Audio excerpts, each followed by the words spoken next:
museums were closed. It's a far-fetched statement, but if it was the kind of paintings that I saw when I did visit Germany and saw the art of the 1930s, when I did see the paintings that came out of Russia during that time, they were all politically oriented. Nothing about what a man was feeling. It was not the voice of a poet. Well, there was poetry, of course, but they kicked a lot of them out of their country. So I think I'm answering the Gore Vidal question again, aren't I? To what do you attribute the explosion of musical revivals on Broadway? The lack of new revivals, new plays. It's really sad. It saddens me so much. I mean, I'm seeing every play that I ever saw, and musicals anyway, mostly because they can't find the material. There are no more Cole Porters, Irving Berlins. The music of America has changed. It's hard for me, and I'm sure it's hard for many of us, to understand some of the music of today, but there is good music and there are good musicians. You can't get them to write for the theater. They make too much money writing for records and doing their concerts, and they're not really interested in the theater. It's a very hard medium. It also is one of the most expensive mediums for its size. To put on a musical today is anywhere from $6 to $13 or $14 million. And they're all afraid to take a chance. So something that's a bold new musical, as they did in the, well, past the 20s. The 20s were almost all entertainment musicals I'm talking about, not plays, because the 20s were a great era for plays. But once we got into Oklahoma and other plays that the producers said would never work, started to work, and they started taking chances, and we started developing people like Stephen Sondheim and Jerome Robbins and Michael Bennett and Bob Fosse. But they're gone now. A great many have been lost to AIDS. I don't know where this talent is going to be replenished, but they've got these big theaters to fill. People want to be entertained. There are new audiences coming out of the younger generation who go. But you think of what you're paying. Showboat is $75, Beauty and the Beast is $75. Just think of taking 2 children and yourself, how much money that is. That's $87 right there. So, I don't know. I know I will never write another musical again. A friend of mine, Larry Gelbart, is famous for a well-known joke. He said he wishes Hitler were alive today and out of town working on a musical in trouble. You don't know what it's like, the pressure on you. We hear you have a deal working to put the Sunshine Boys on TV. What's up? I hear that too. Yes. No. The Sunshine Boys, CBS called me just a few weeks ago about, there's this producer, Robert Halmy, who put on Gypsy last year with Bette Midler, which was a very successful show and widely received, wants to do the Sunshine Boys. I told him if I did do it, I would have to find 2 95-year-old men if they were in vaudeville. So I would have to change the ages of the men and rewrite it, which I like the idea of taking my old material and updating it in a certain way. I don't know if it will improve it, but I'm starting to write it now, and there are 2 really very interesting names who are being considered who have said yes to it, but I can't say yes until it's all signed. And until I hear who their names are, they won't tell me. Instead of Broadway bound, you're going off-Broadway for London Suite. Tell us about your decision to do that and whether you see this as trend-setting. Well, it's not a decision in the sense that I made or even my producer made. It's a decision that the theater has made for us. If you read the story in the New York Times a few weeks ago in which our producer, Manny Eisenberg, had a graph drawn telling what the economics of the Broadway theater is today, you'll see why it's all moving away. For example, last year, there were only 3 straight plays running on Broadway. Mine, Laughter on the 23rd Floor, Wendy Wasserstein's Sisters Rosenzweig, and, Angels in America. Well, Angels in America, just for example, is I thought a wonderful play. I didn't see the second half, Perestroika, but they won the Pulitzer Prize, they won the Tony Award, they were the most acclaimed play in America. They ran for a year and a half, almost selling out, and they closed last week and they lost $800,000. So you can see why it's almost impossible to find investors, almost impossible to find writers who want to go and spend that much time and not get anything back in return. So they're all turning towards movies, to films, to television, where they are assured of making much more money, but not always assured of speaking what's inside of him. A playwright generally writes alone and writes what he or she thinks about, and we're in great danger of losing that. And I don't want to stop writing plays. Each year, our plays have gone up $100,000. And I would say to the producer, why? Why does it go up $100,000? It went from 900 to a million, $1.1 million, $1.2 million. Laughter was $1.5 million. If we did London Suite on Broadway this year, it would be $1.6 million. And he says, I don't know. It just goes up. The unions, the costs of everything make it unbelievable. The first play I did cost $75,000. So I'm not quite sure how that's all going to be done. I think the producers of the theater and the theater owners will have to get together and make a stand. Otherwise, they're going to be stuck with these landmark, beautiful theaters that will be unfilled. And if not unfilled, they'll start putting in rock groups or things like that. But we may not have plays of real quality on Broadway, but it doesn't mean necessarily that we'll be losing plays. I think they'll be shifting to off-Broadway. Look at Edward Albee. Edward Albee has been away from the theater for 16 years. He writes a new play, goes to a tiny little theater, about 150 seats, wins the Pulitzer Prize. So he doesn't move to Broadway. He moves to another off-Broadway theater in which they can make a better profit, with a 400-seat theater. They figured out, after he moved there, the big producers on Broadway, the big theater owners, came to him and offered to let him have any one of the theaters. Well, they figured out, his producers figured out, the profit where they are now was between $35,000 and $50,000 a week for the play. If they moved to Broadway and they had 3 times as many people and they were grossing 3 times as much money, the profit would still be $35,000 to $50,000. They didn't get it. It went to the other places, wherever it is that goes to. The cost of, as they say, well, I forget the name of it, but it's bringing in the set, putting the set up on the stage, getting it lit, getting it ready for the first production, cost between $300,000 or $400,000. There was a very talented young woman named Ann Devere Smith who was doing a one-woman show down off-Broadway. She got brilliant notices, very little scenery, and it was just her. They said, why is she here? Let's bring her to Broadway. So they spent $800,000 to shift it to Broadway. That's what it cost to bring the few little pieces that she had around her, and the show ran another 2-3 weeks and closed. If she stayed off Broadway, she'd still be running. So at this stage of my life, I'm really not interested in making lots of money or being seen by tons of people.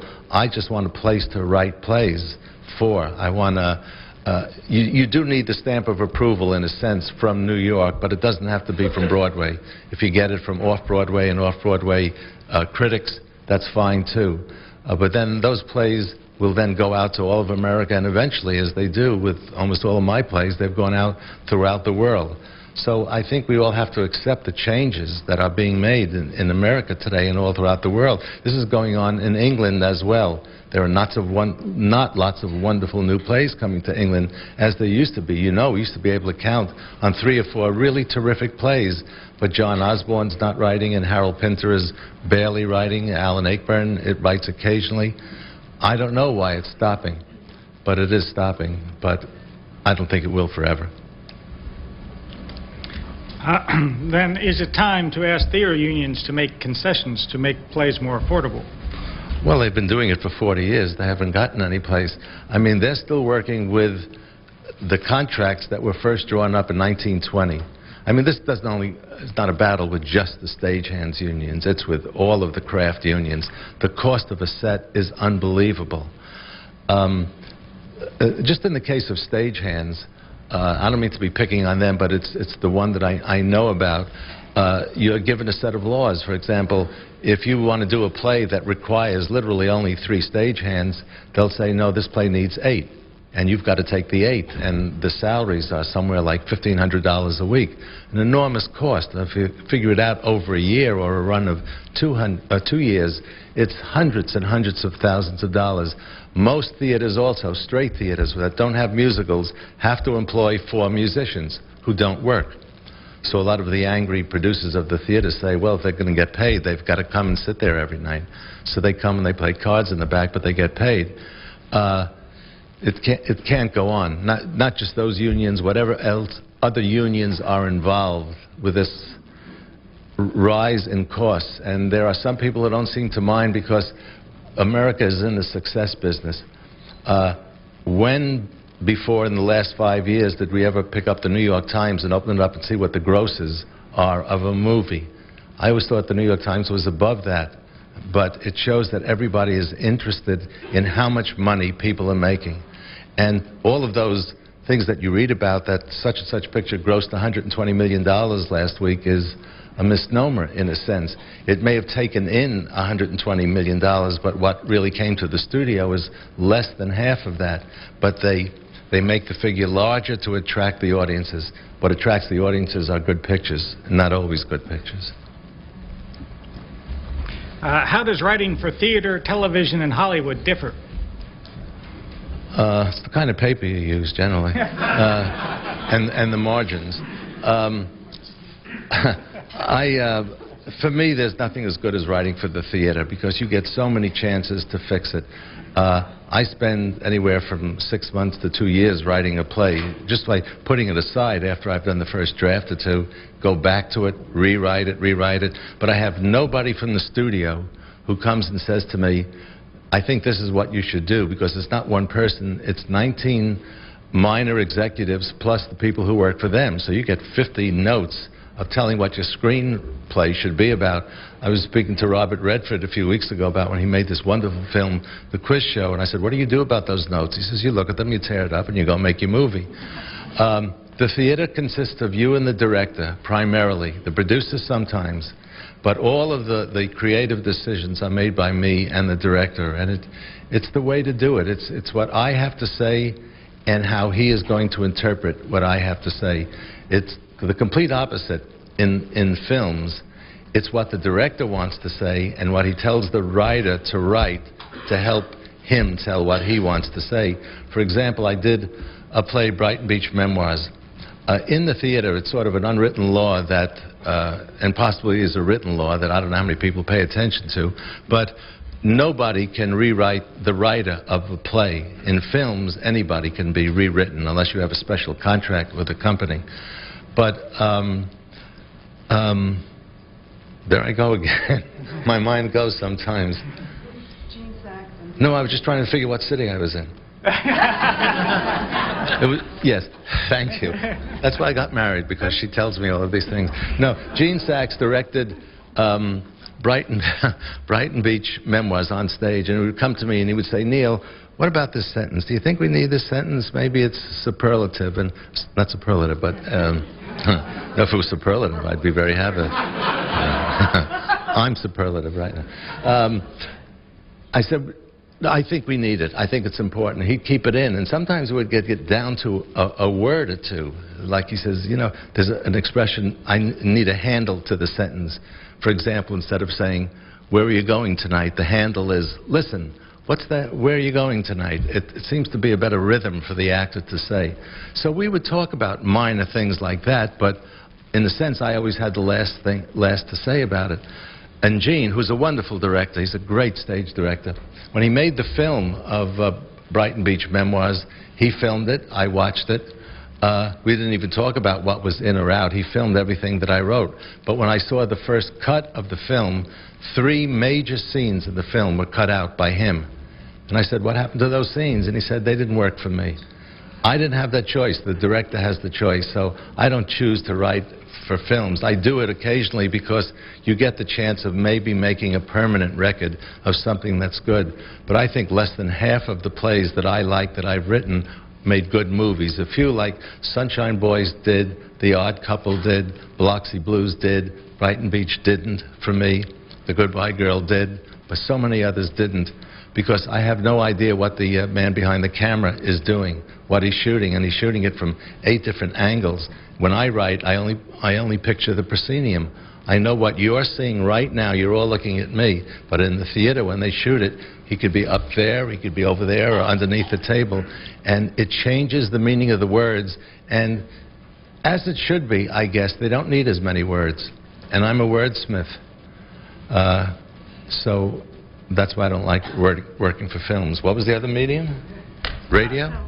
Television? Well, I am going to work for television, and I find that more and more good writers are turning to television because they will do things and can do things now that the studios won't do because they're not profitable. The studios look for, by and large, not always, but by and large, what they call high-concept comedies, high-concept dramas. That's why you get Fatal Attraction, you know, not Fatal Attraction, Fatal this. They all sound and look alike, so many of them. Some are good, some not. But it's such a business where it once was, I think, in the golden days, a business and an art form. It's still occasionally an art form, but not quite as much, I think.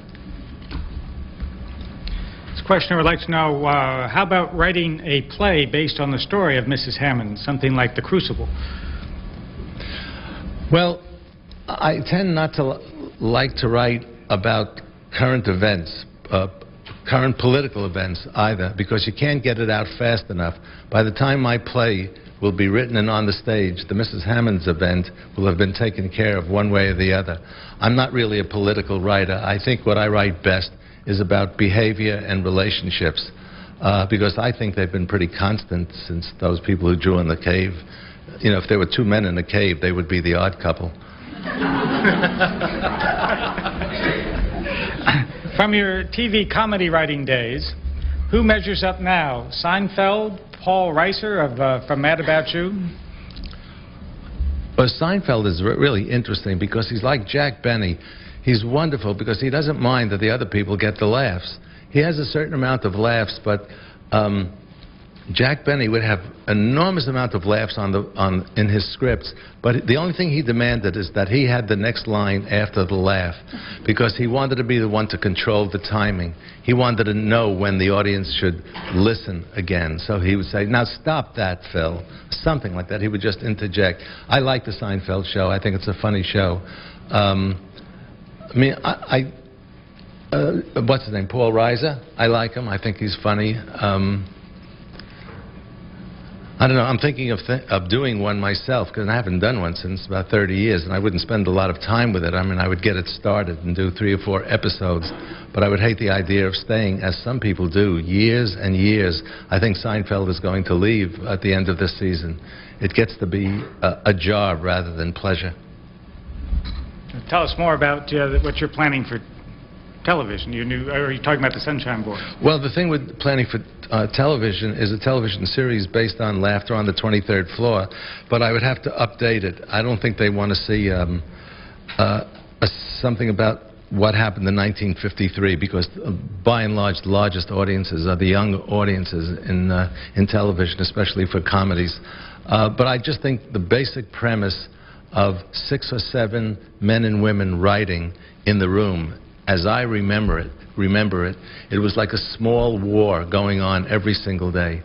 And what came out in the room sometimes were things that were so intimate that they came out in the room rather than even coming out at home or in the marriage. It was a marriage of 6 or 7 people. We spent more time together in that room and in those offices putting on that show than we did at home. I remember walking to work one day with Mel Brooks, and we're walking to the office, and I said, "Are we going to work now, or are we going home?" And he said, "It's a good question." In the theater, is there more truth in comedy or tragedy? No, there's no answer for that. I mean, there should be truth in both, obviously. Comedy is another way of telling the truth, but if it's done well, I think it gets an audience's attention where they think they're not getting a message, but if it's, as I said, written well, performed well, performed realistically. If there is a message, first of all, I never know what the message or the theme of the play is until I read the reviews the next day. So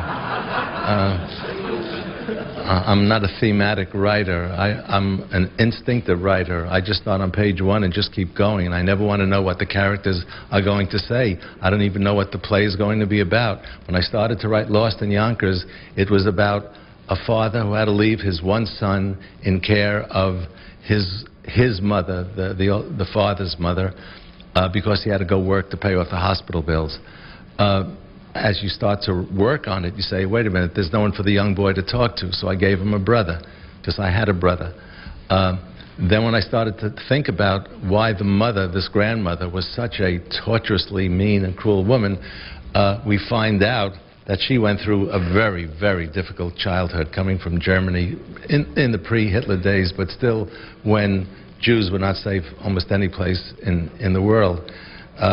And in her effort to take care of these children, to protect them, more than anything to make them survive, to keep them alive, she made them a dysfunctional family.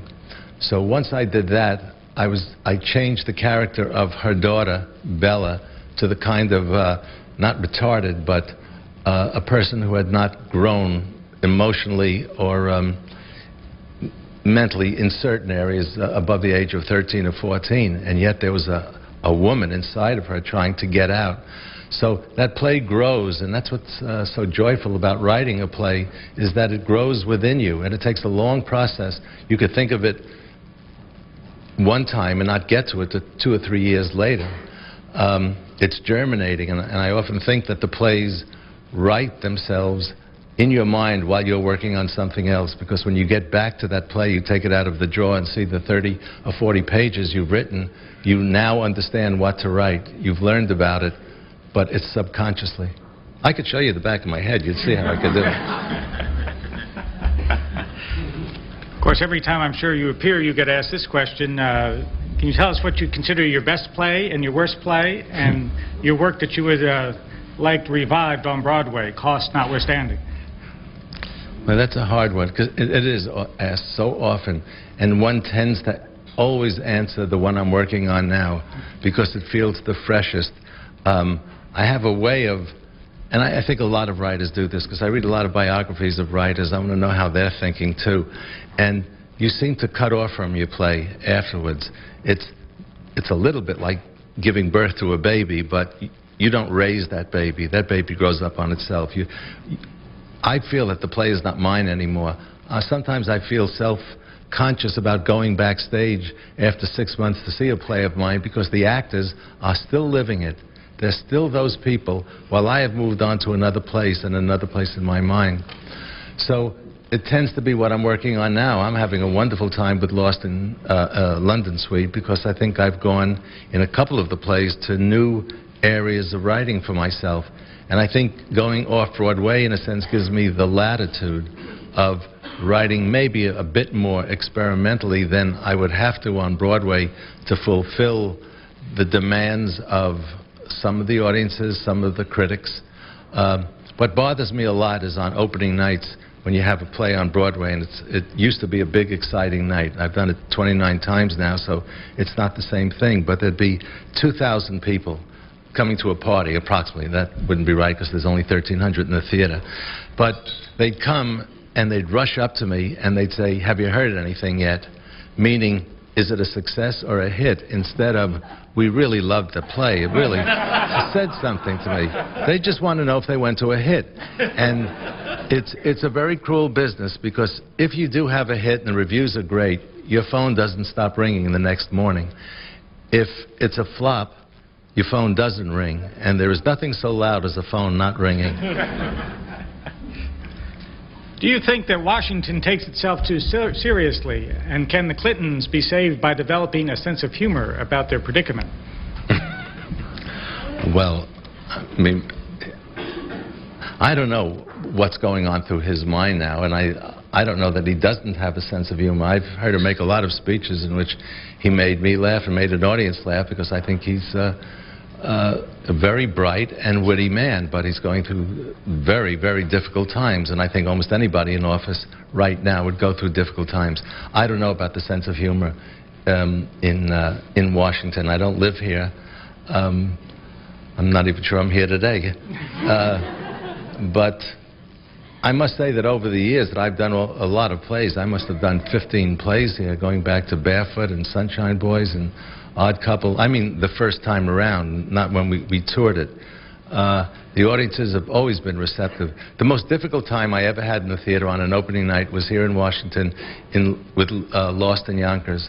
The audience came in, sat down, and a great many senators and congressmen and people in office came there, and it was a very exciting night because they had heard from Duke University, where we tried out the play, that it was a terrific play. And so they were all waiting for this great evening.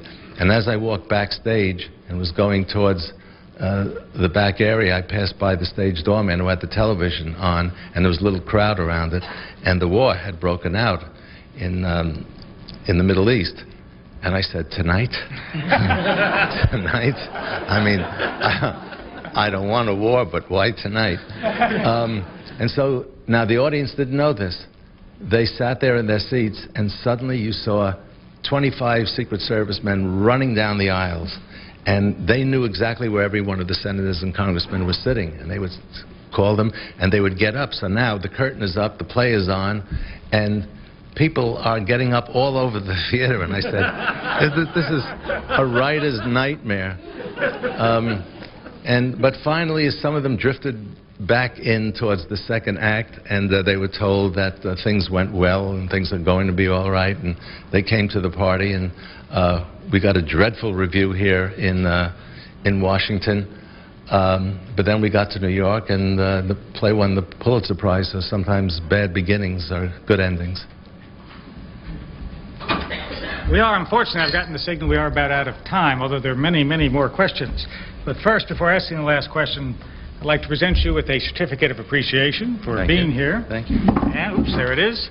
The ever-popular National Press Club mug, used by playwrights to toast bad reviews. Thank you very much. I enjoyed myself. It was a good one.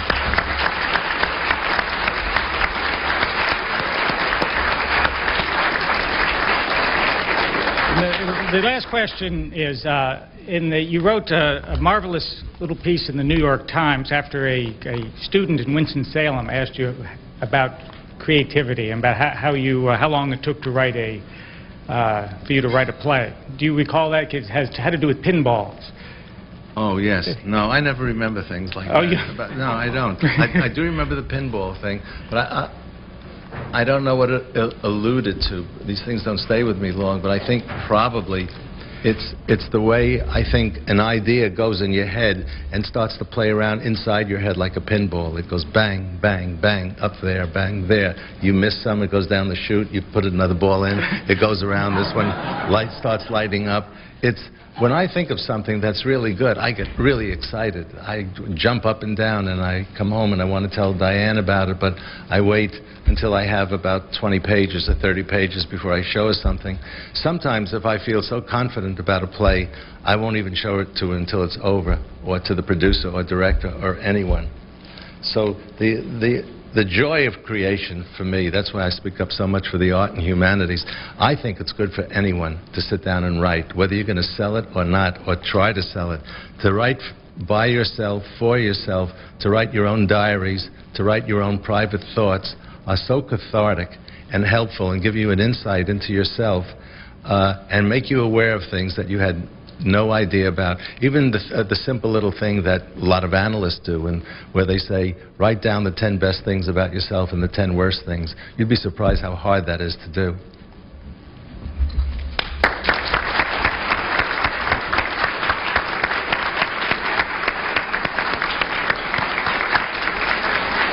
Thank you very much, ladies and gentlemen. We look forward to having you back again for Bart and Gregorian and Mario Cuomo next week.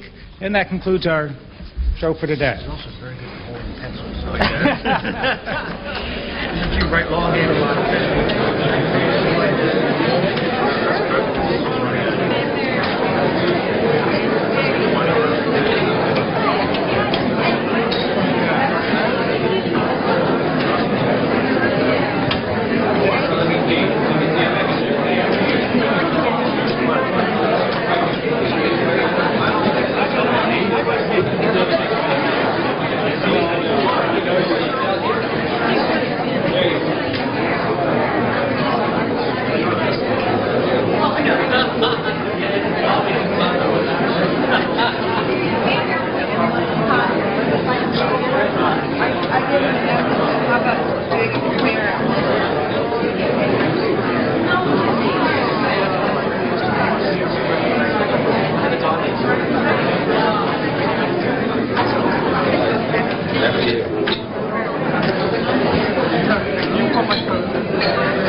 Thursday at the Press Club, Barton Gregorian, the president of Brown University.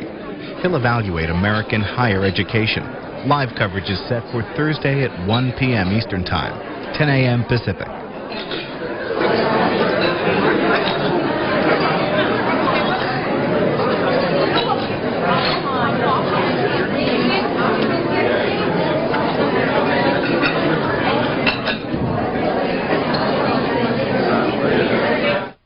Sunday, C-SPAN's live coverage of the Summit of the Americas continues, starting at 9 a.m. Eastern Time.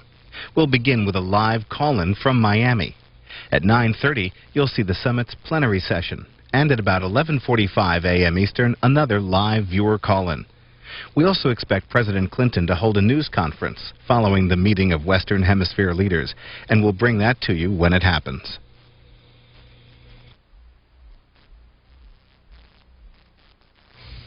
This Sunday, see Inside Congress, C-SPAN's weekly look at the transition of power on Capitol Hill.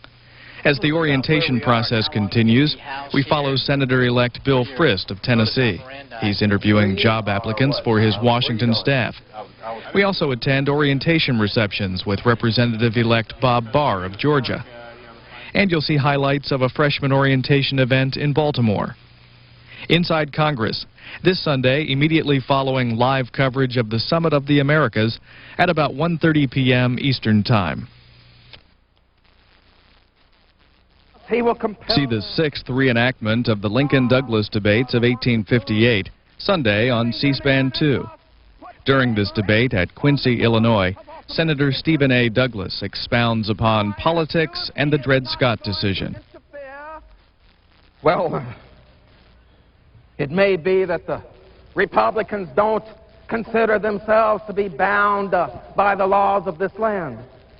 Maybe it's some article of the Republican, or maybe the abolition creed, that if men don't agree with the law, they rebel against it. Is that the right thing, Mr. Lincoln?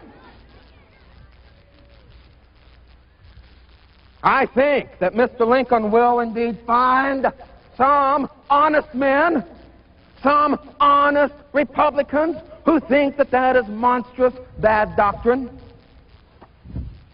The decision in the Dred Scott case, sir, is binding on every American. And yet Mr. Lincoln says that because he is a Republican, that he is not bound to it because he is opposed to it. Democrats are bound to it because they don't resist it. A Democrat cannot resist the laws of the constituted authorities of this country. A Democrat is an honest person. A Democrat is a law-abiding man. Each Sunday through December 18th, see reenactments of the Lincoln-Douglas debates at the original 1858 debate sites in Illinois. This week, the Quincy debate. Sunday at 11 a.m. Eastern Time, 8 a.m. Pacific on C-SPAN 2.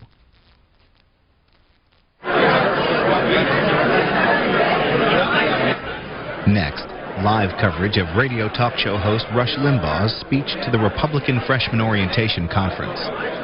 Since Thursday, newly elected Republican lawmakers have been meeting in Baltimore to discuss a wide range of issues they'll confront as freshman members of Congress.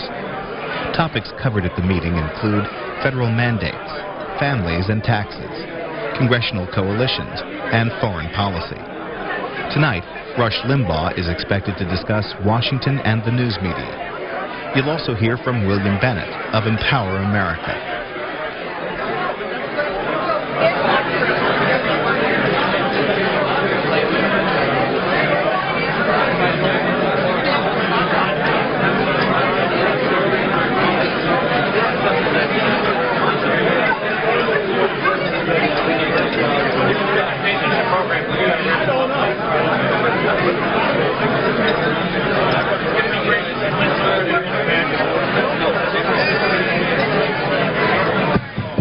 If I can ask everybody to take their seats, we're getting ready to start now.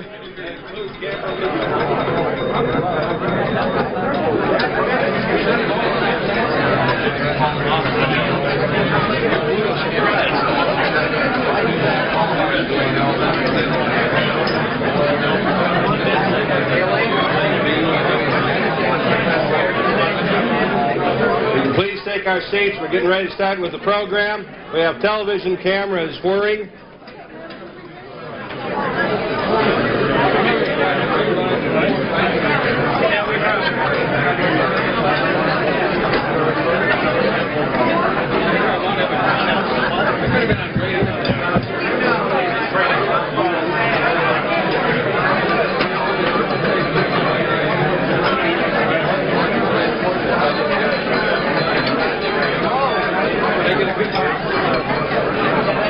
We can come to order here.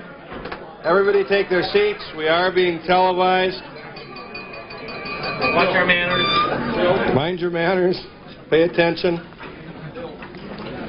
For those of you that haven't met me, my name is Vin Weber. I'm the Vice Chairman of Empower America.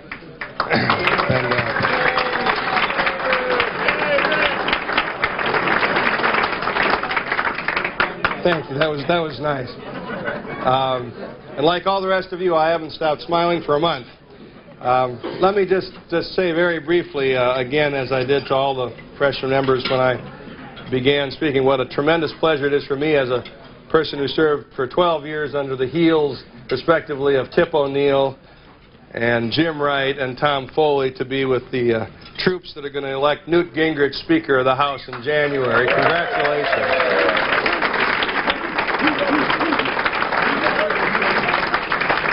Let me also say what a tremendous success and an exciting event we've had here in Baltimore the last few days, thanks to the Heritage Foundation and Empower America and all the members who have participated. And I want to specifically thank my friend Ed Fulner, who not only is the president of the Heritage Foundation, but who built the Heritage Foundation. I think we've done well, Ed. I've noticed the Washington Post is trashing us as being biased, and the liberals in the Congress are saying that this is not an objective forum, it's an indoctrination. I'd say we've succeeded. Congratulations, Dr. Fulner.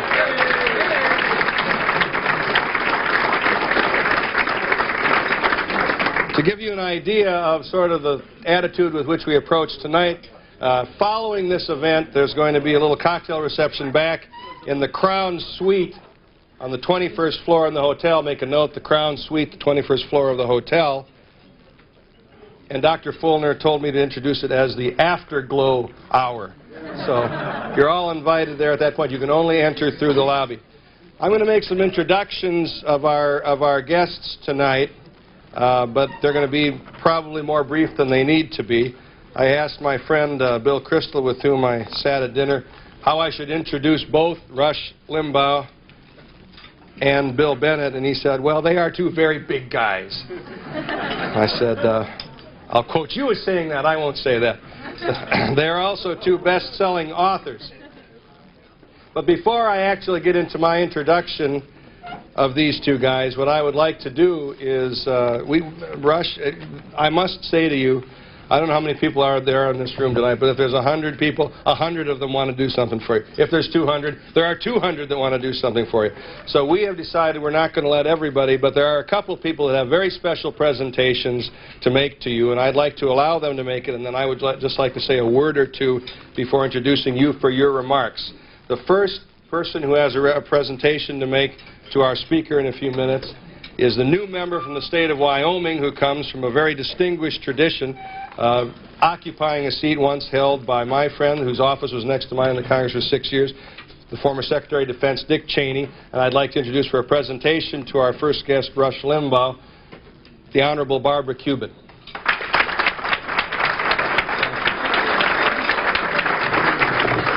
Thank you. It's wonderful to be here, and it's wonderful to have Rush here with us. Rush, I'd like to call all the freshman congresswomen up with me, because I want you to get a look at faces of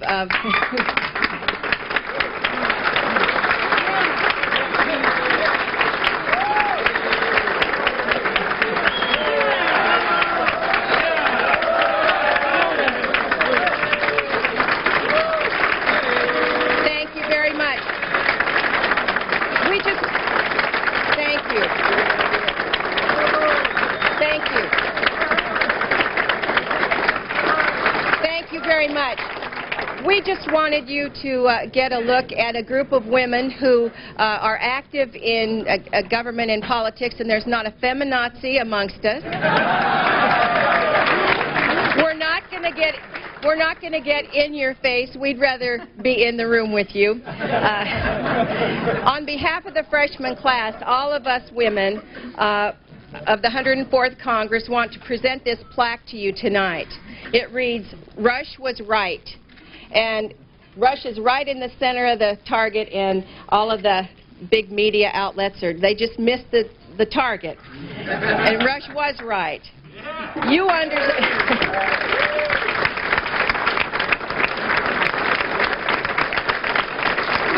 understood, Rush, where America was before November the 8th. Many in the liberal media establishment told us that we couldn't win, that we wouldn't win, and that we shouldn't win. And I'm speaking about the whole class. But you knew that we could, you knew that we would, and our hats are off to you. I have also to present to you a copy of the contract with America. This happens to be John Fox's contract. John Fox ran against Marjorie Mezvinsky. And he credits you for winning the race for him. He couldn't afford media, and you kept it alive for a year. And we're all thrilled that you did that. Way to go, Rush.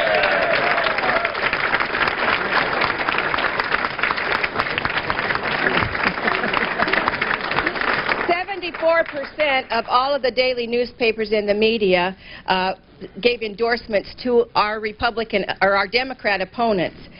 Talk radio with you in the lead is what turned the tide, Rush, and we know that. In fact,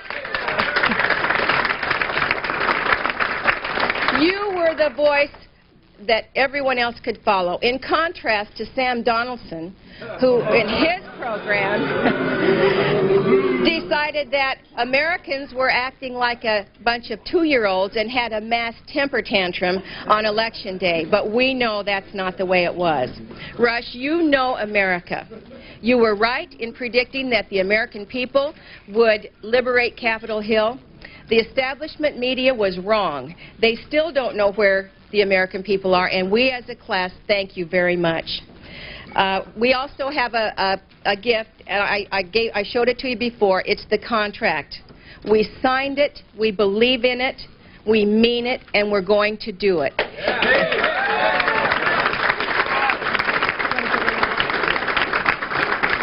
We made that promise.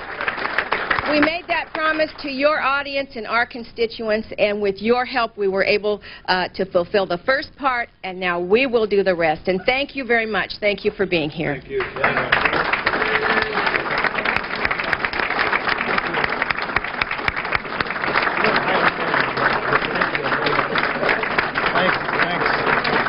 Thank you. Thank you all very much. This is my kind of year of the woman. It really is. It's one really kind. Thank you.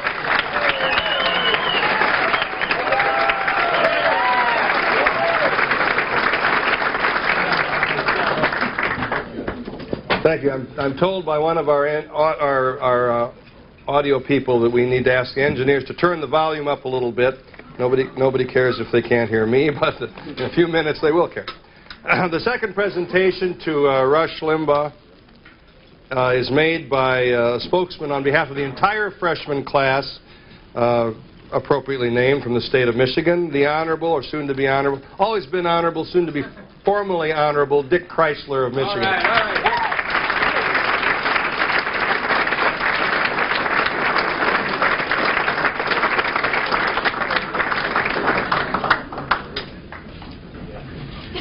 Well, thank you, and it's great to be here. Certainly Rush has been many of our heroes as we've ridden around in our districts this year, going from place to place and listening from 12 to 3 every day on our radios.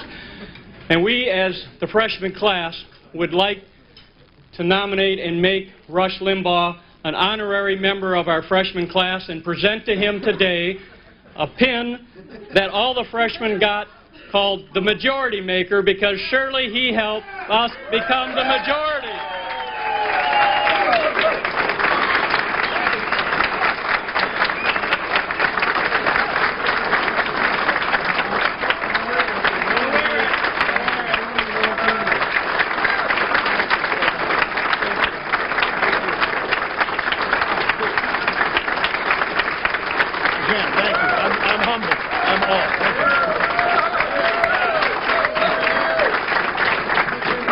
Thank you, Dick. What a tremendous evening. Let me just say I've spent the last 3 days with this freshman class, and it is the first time in my life that I have felt like a moderate. And it feels good. What excitement. Let me say in all seriousness, though, to Rush and everybody else here tonight that are meeting some of these members for the first time, and specifically to the members of this freshman class coming in, which is an historic class. This group of freshman Republicans is as historic as any president elected, certainly in my lifetime, and ought to think of themselves as such. And you all heard Jack Kemp last night. Jack is not with us tonight, but Joanne Kemp is at our table, and Joanne and Jack. Yes, let's have a round of applause for Joanne.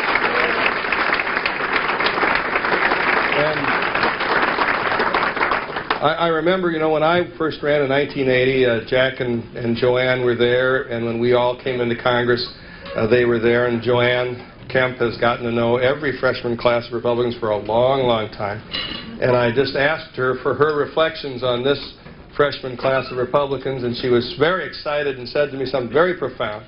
She said, this group of freshman Republicans has less ego and more idealism than any class that I've ever seen. I think that's high praise.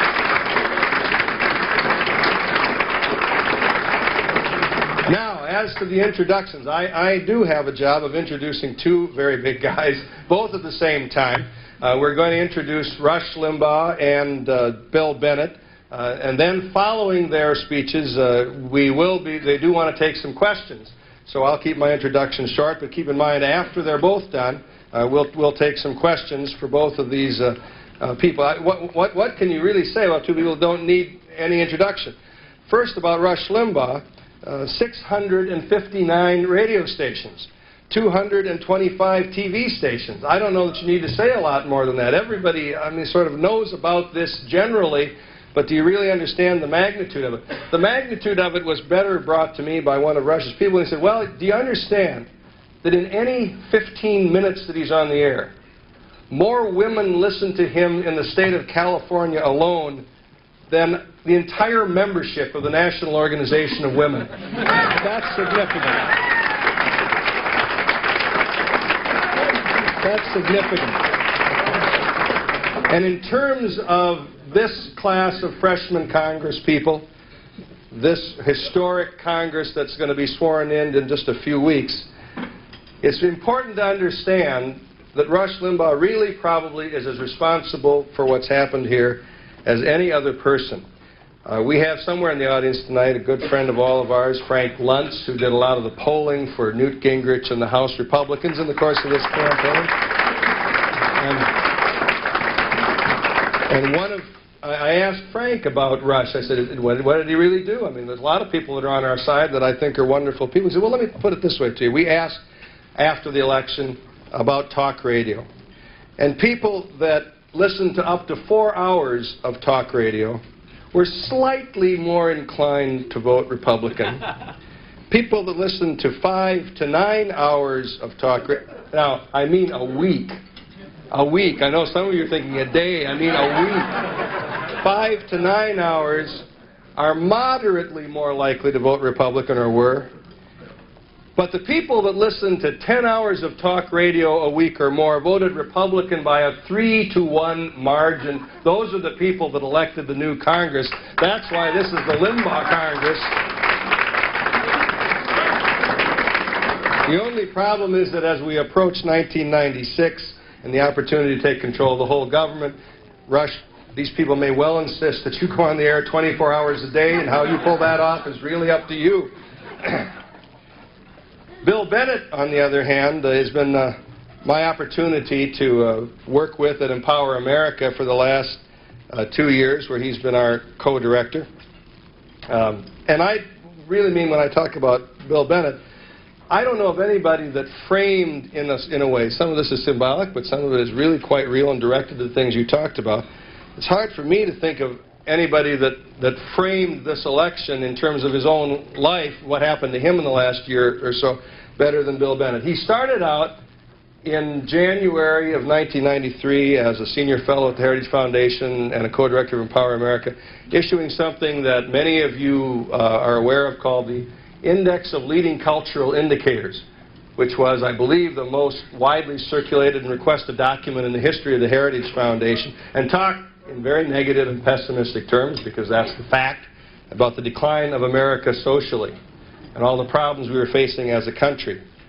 And 1 year later, or less than 1 year later, by the end of the year, which began with Bill Bennett introducing the Index of Leading Cultural Indicators, I pointed out to him that he had shown us the ray of hope that pointed to the future, because the best-selling book on the New York Times Review of Books was Bill Bennett's Book of Virtues.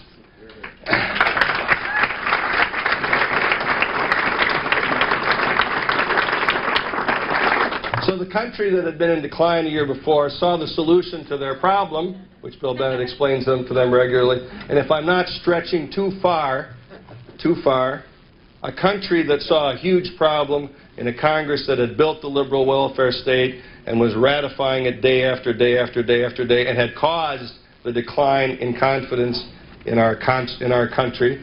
The country that saw that problem on Election Day this year remedied that problem by electing the Congress that's going to reverse that decline. Bill Bennett, I believe, understands that and saw that coming and helped make it happen better than anybody I can think about. Furthermore, he is a role model. We need more Bill Bennetts. In his experience in government, he ran the National Endowment for the Humanities and the Department of Education, and we need more people like that to point to us those departments of government that must be abolished before the end of this Congress.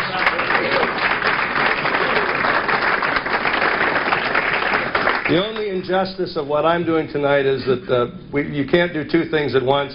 Bill Bennett wants to close our program tonight, but he also, because of his deep, close, and abiding friendship for Rush Limbaugh, should really be introducing him tonight. And Bill, thank you for allowing me the privilege of introducing your good friend, Rush. And so with no further ado, let's get on with the part of the program that you all want to hear, which is Rush Limbaugh and Bill Bennett. I've said as much as I need to about Rush, but I was sitting with my friend Gil Gutnick, newly elected member from Minnesota. When you're a Republican from Minnesota, you need a lot of promotion. And I said, gee, what should I say about Rush? And he said to me, just without a second of thought, he said, well, you know, Churchill said, this guy quotes Churchill, Bill Bennett, he can almost be like you. He said, Churchill said, success is never permanent, and failure is seldom fatal. What really counts is courage. He said, Vin, what you should say is, thank you, Rush, for giving us all the courage to take back our country.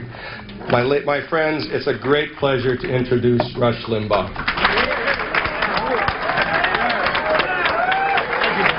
Thank you so much.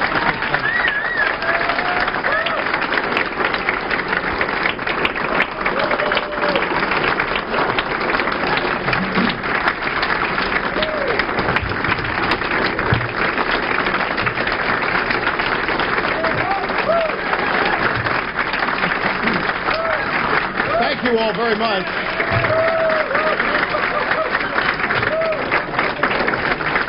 Thank you. Thank you.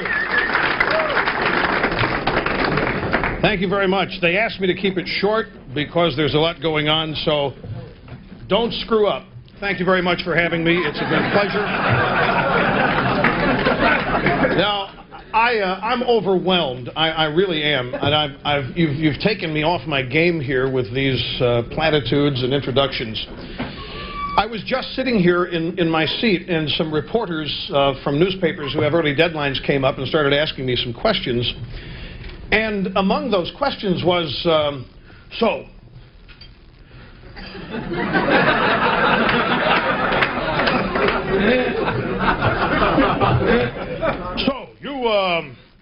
you really think you're responsible for all this, don't you? I said, no, I really don't. Well, what do you want? What role do you think talk radio played? I said, well, look, you people in the press have got to understand something. This country is conservative. It has been for a long time. Get used to it. You tried to change it, and you failed, and tonight proves it.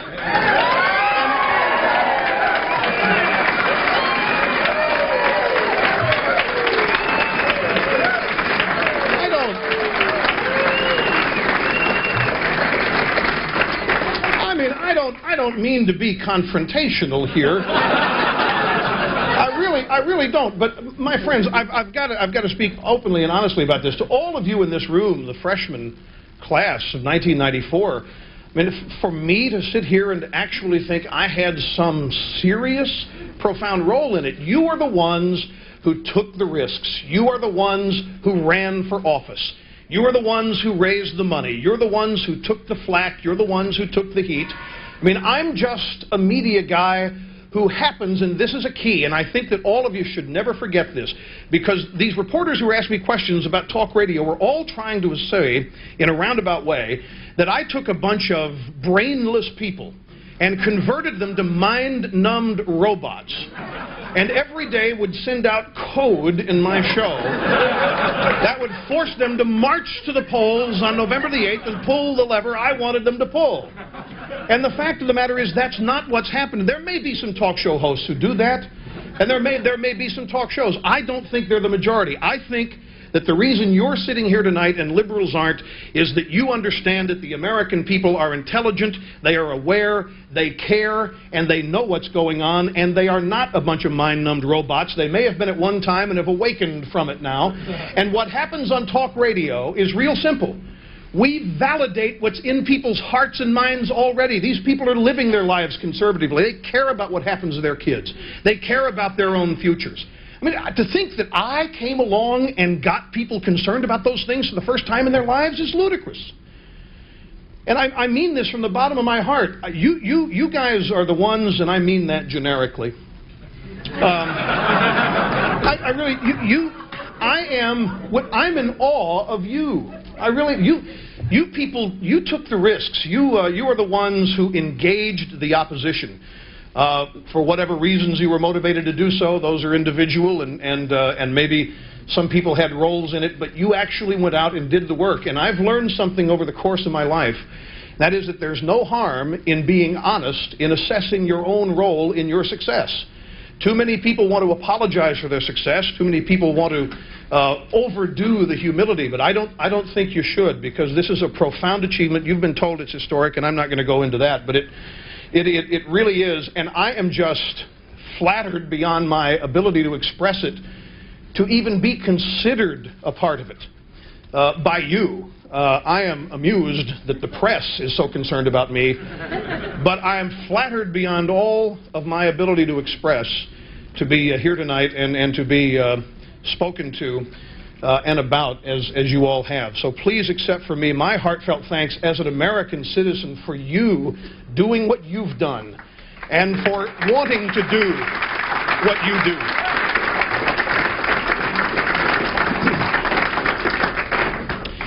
One of the questions I was asked as the reporters were peppering me was, do you think Newt will moderate his stance now that he's the Speaker of the House? And I said, better not.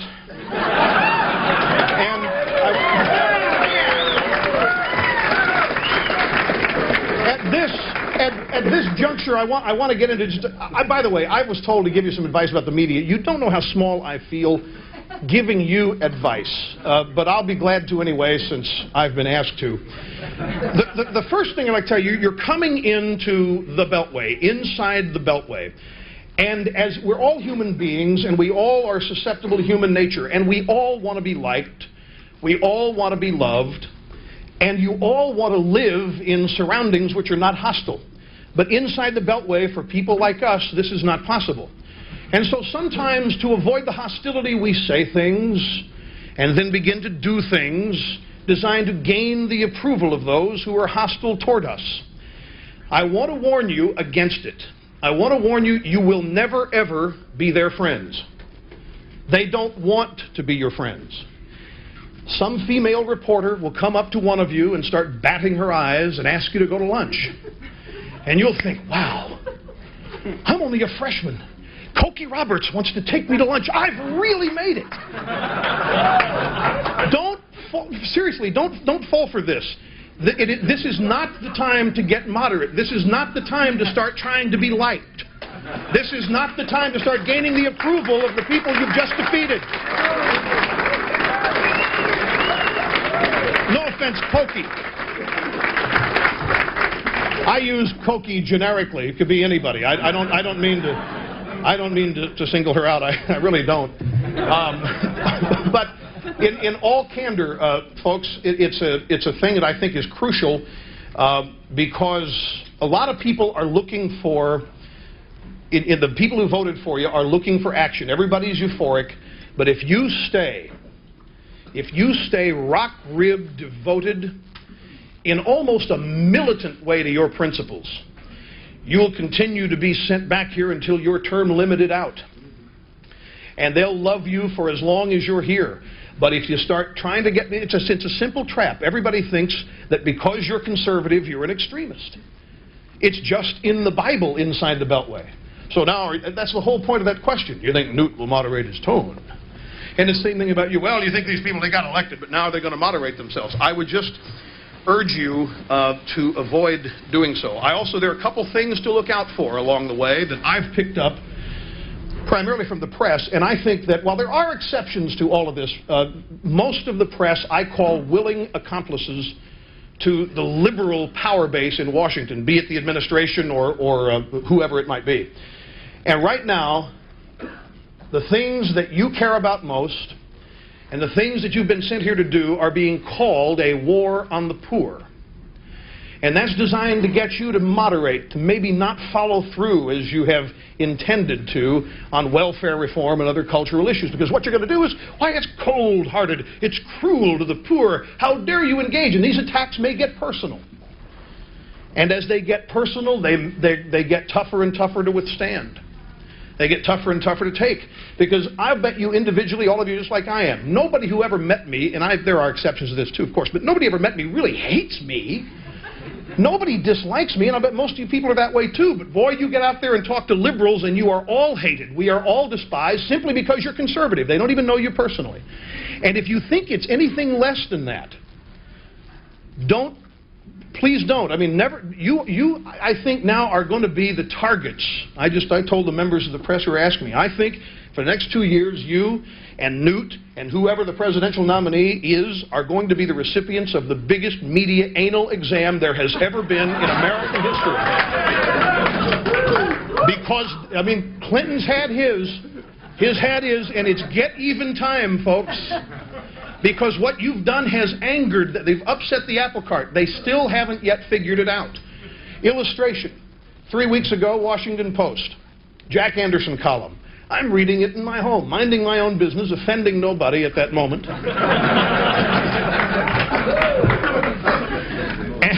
and well, here's another thing. Say what you believe with passion and bravado, and you're going to offend half the people who hear it by virtue of statistics. You can't let that bother you. You've got to look at that as a definition of effectiveness.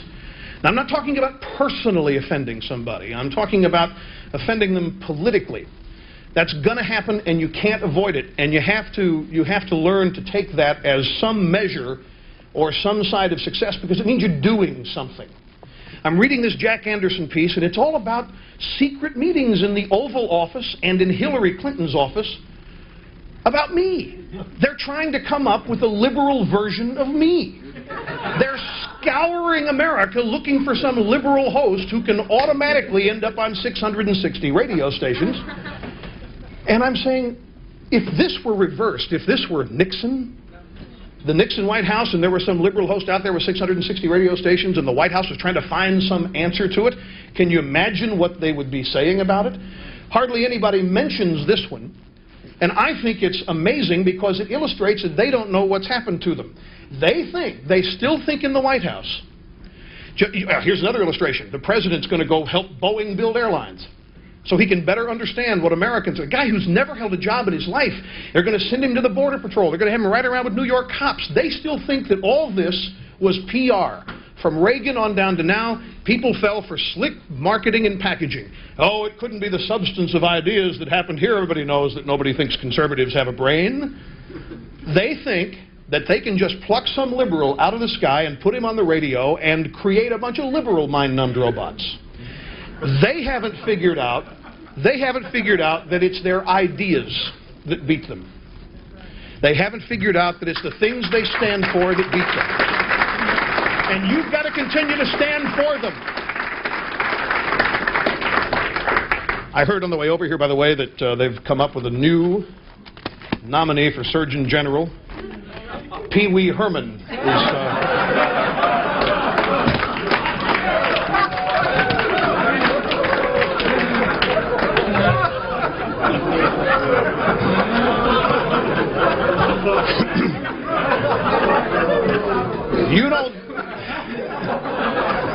You don't think that would have happened if it weren't for the fact that you were all elected, do you?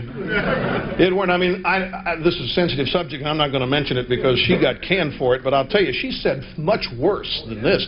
And she said far stupider things, like the way to combat crime is with safer bullets, with safer guns. I mean, you've had such a profound effect. This election has had such a profound effect on everybody, and it has even on me. And I just hope and pray that the enthusiasm that you have when Vin says that he's never felt so moderate, I mean, that's music to my ears.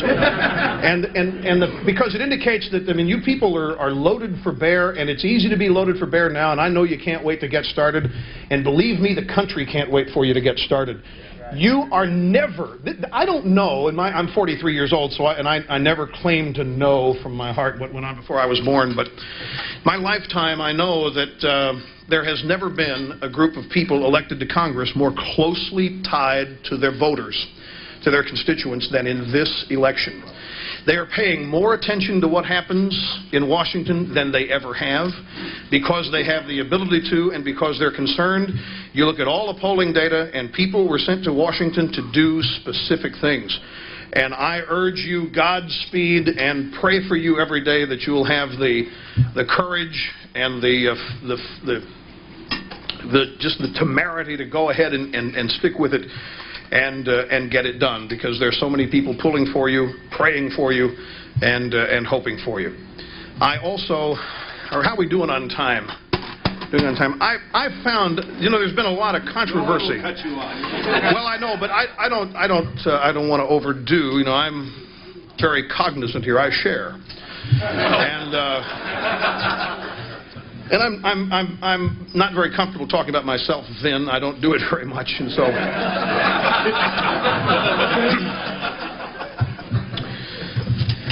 I have the White House drug test here.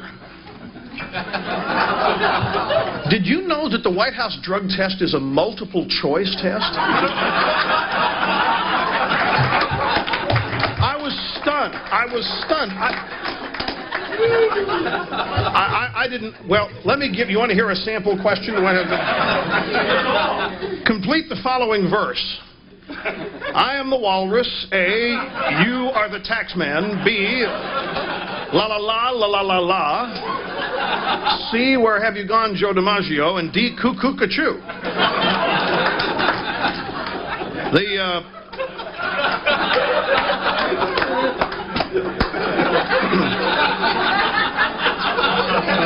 Oh, wait, there. The best reason for not deploying troops to seal off the Mexican border is A, cheap grass, B, cheap cocaine, C, more cheap grass, D, all of the above. Number 11, what's your idea of a good road trip? A, Lauderdale for spring break, Colorado for a couple cases of Coors, New Orleans for Mardi Gras, or Los Angeles for a haircut. Only two more. Which of the following is not a narc? A, the FBI agent, B, a DEA agent, C, a customs agent, D, associate attorney general.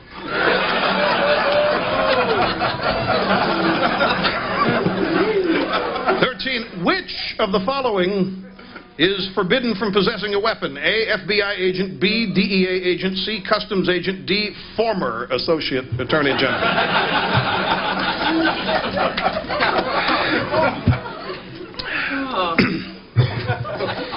My friends, I'm gonna yield the podium here because I want to yield to my good friend Bill, who has meant more to me than practically anybody I've known in my life, as have all of you. I want to be honest with you about something, because this has been a very heady thing for me tonight.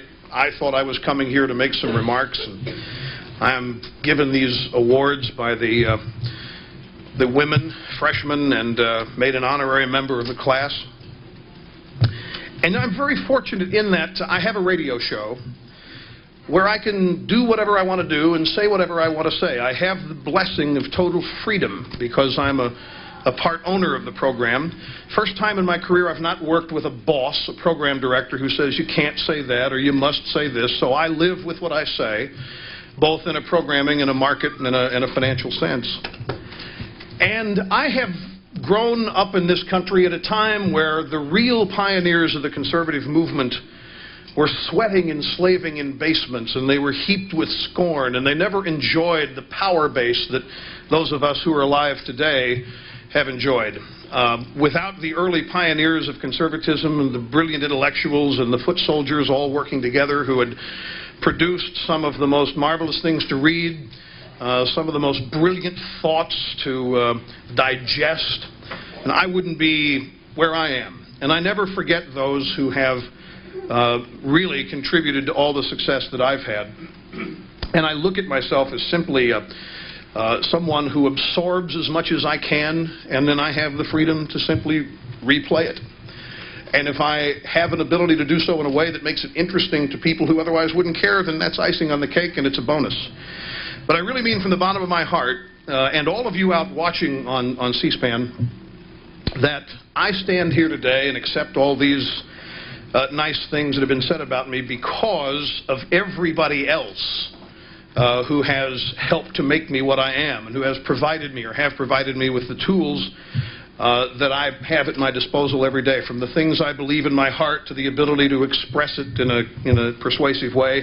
Mr. Bennett has been crucial in this area. I do not have, for example, a college education. Could have. I just chose not to. I was in radio and loved it and thought a formal education was something that would tie me back and hold me. And frankly, I'm glad, because I probably would have gone to an institution policed by a bunch of liberal tenured professors, and I would have been all screwed up. By the way, can I say something?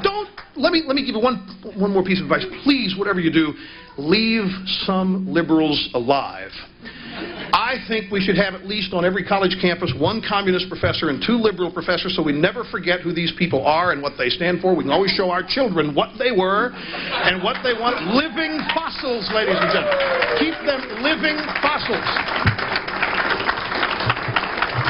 But seriously, you have all played such a role, and you don't know it, in making me what I am. I am thrilled and awed beyond my ability to express it, to tell you how much I appreciate it and how much I love you for what you've done, how much I hope that you have success. And I'll be doing exactly what I've been doing right along with you, and I can't wait to get started myself. But thank you. You're the ones who are the true heroes. You're the true revolutionaries. Don't get tired of hearing it, because it's true. It's truly historic. And I'm just fortunate as I can be to be alive when all this happened. Thank you very much for having me here. Appreciate it.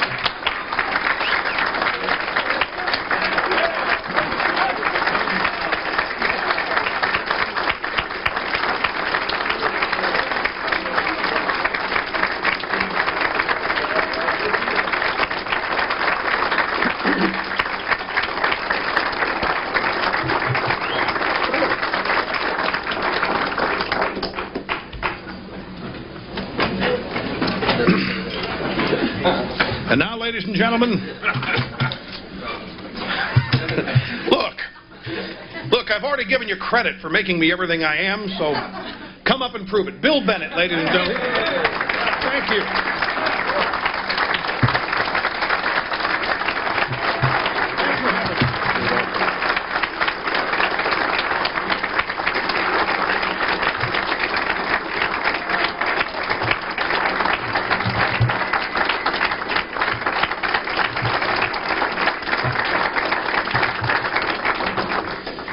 Oh, great job I have interrupting Rush's monologue. That's great. 6 years I followed Ronald Reagan to the podium. Then I follow Rush Limbaugh. You figured I'd figure this out, you know? Stop following great communicators to the podium. But I will do my... I feel Rush will be back for Q&A. I feel like I should say something for Ruth's Chris Steakhouse or CompuServe.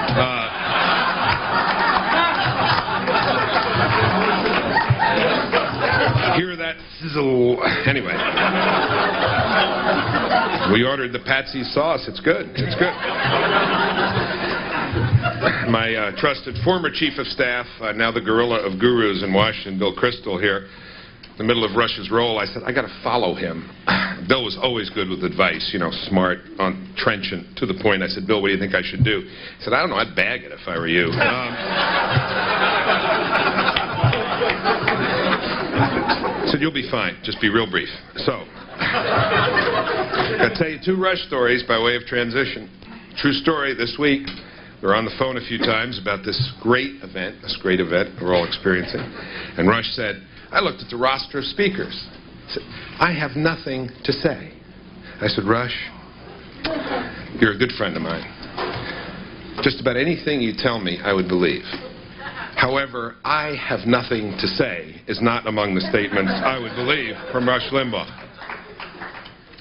Second story, we were having dinner at a restaurant in New York one night, Rush and I, Marta, and Pete Wayner. We were having a nice dinner. And it's a great event when Rush and I have a dinner. It's a kind of titanic event, a monumental event. Mater D takes it and retires for the evening. It's a big, everybody wants that table, I'll tell you. A lot of food. We're sitting there talking. Guy walks past. Rush says, this is a true story. Rush says to me, hey, Czar.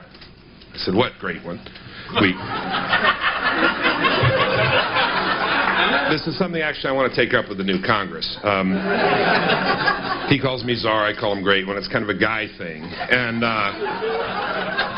there's been a movement afoot to get rid of that kind of language. We'd like you to protect it. You know, it's not really bad. It's not a glass ceiling or anything, really. It's not. Just the way guys talk, you know, that's all. I said, what great one? He said, you see who just walked by? I said, who? He said, Joe DiMaggio.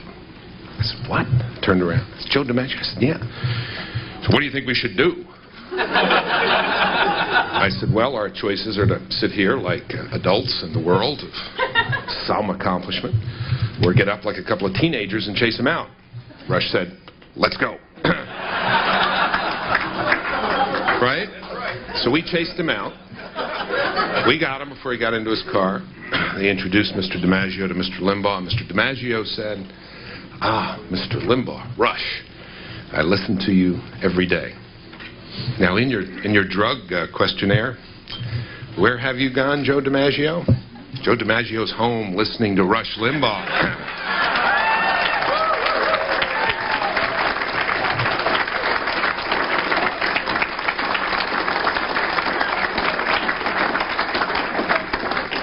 Our nickname for him at home is the Voice of America. Anyway, I will be brief. It's wonderful to be here, as I told you all this afternoon. I want to just say a few things, and then we'll get off. We'll do our Q&A. Thank you, Vin, for my jobs. National Endowment for the Humanities, that's going. Department of Education, that's going.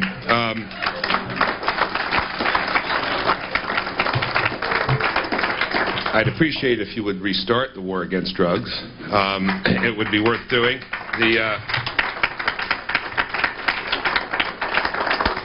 The loudest voice in this administration about drugs has just departed her position. It's true. And again, I want to thank you for that. I take the departure of Joycelyn Elders to be the first personnel action of the new Republican Congress, and I'm very grateful to you for that.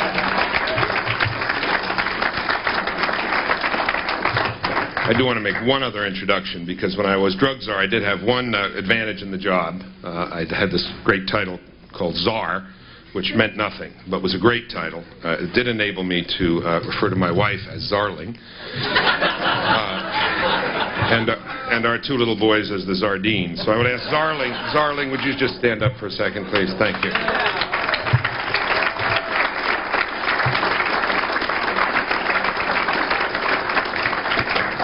Okay, here are my points. Rush gave you advice to the media. Here's my advice to you about the media. I'll tell you a story. I was on the Larry King show when I was drug czar. We had 11 calls for drug legalization. Every one of them, Larry King was sympathetic to. No, it's a thoughtful point, isn't it? Don't you think? Just legalize, just let everybody have it, kids, whatever. Don't you think that makes sense? I said, I don't think so. But everybody who called in, Larry was very sympathetic to, in favor of legalization. Finally, some guy calls in from Texas. You know, they got another point of view. This guy says, well, I don't know about this legalizing. But seems to me we maybe ought to do what they do in Saudi Arabia. We just ought to cut their heads off when they're selling drugs. Says, you know, you get some guy selling drugs, just cut his head off. And Larry said, crank. I said, no, he's got a point. My public relations staff, media staff, as yours will, started to tremble. They just started to tremble. King said, what do you mean a point? What do you mean a point? I said, you see a guy, grown man, selling drugs to your child. What is your impulse? Your impulse is to tear him limb from limb.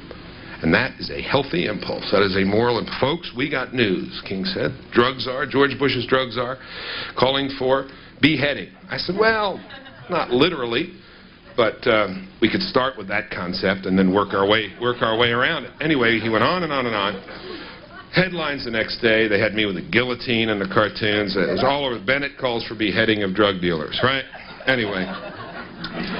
Bill Kristol was working for the Vice President of the United States at the time, tells me that there was a senior staff meeting.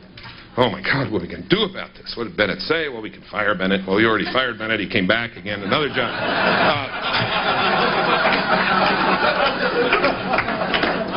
On and on and on and on. Great panic. Stuff all over the country. 2 days later, Lee Atwater, the great Lee Atwater, calls, says he wants to come see me. I said, they're delivering me bad news, and they're sending Lee to do it, because Lee and I are good friends. Lee comes to see me, and he said, they're talking about your comment in South Carolina. I said, yeah, I guess they're talking about it everywhere. He said, yeah, he said, they think you ought to be president. Is what. Anyway.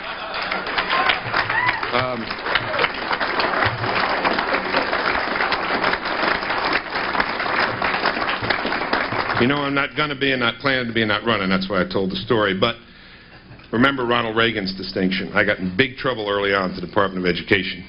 Big trouble for speaking the truth. If your definition of controversial in Washington is a person who speaks the truth from a conservative point of view, that is a controversial person. And my second week at the job at the Department of Education, I was in trouble every day in the newspapers, in the Washington Post. They were just blasting me. We went to a cabinet meeting, and because I had bad reviews, they were sort of shying away from me, some of my colleagues in the cabinet. And, you know, like I had the flu or something, I sat down there by myself and getting a lot of bad reviews in the Post and the New York Times. Ronald Reagan said, Bill Bennett's getting a lot of bad reviews. I looked, you know, like being scolded by Dad. He looked at the rest of the cabinet and said, what's the matter with the rest of you?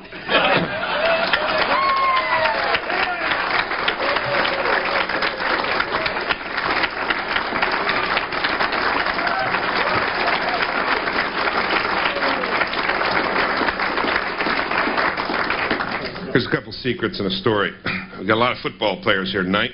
Steve Largent. Steve Largent, who graciously went up to New York today as Art Monk broke Steve Largent's record. I'll tell you, it's...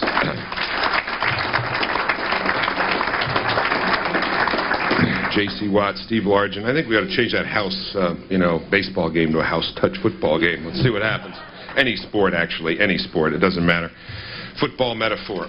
In this town, ladies and gentlemen, it's like football. You look at the football scores on Monday morning, you look at the time of possession, it always adds up to 60 minutes. There is no dead time. You are on offense or you are on defense. If you are not on offense, you are on defense in this town. If you do not have the ball and are moving the ball on them, they are moving the ball on you. So keep the ball and be moving it. You've started great already, I've told you that, but just remember there's no dead time in this town. And have a diverse offense. You know, we talked today, this afternoon, some of us have some things you do right away. The stuff on the Caucasus was great. Have some long bombs, you know, the abolition of some departments. Have some medium-sized things, the regulations in some of the agencies. Have a diverse offense. Keep them guessing so they don't know where you're going. It's a useful metaphor, I think. Transition from football to another kind of thing. All I could think of after my 3 jobs, when people said, what advice would you give? I thought about saying keep your head, but in a way, what was more accurate was to say, and since I talked about beheading, I didn't think I was the one to say that, was to say keep your feet. Keep your feet planted. Keep your feet planted in where you came from. Remember the ground you came from. Remember the place you came from.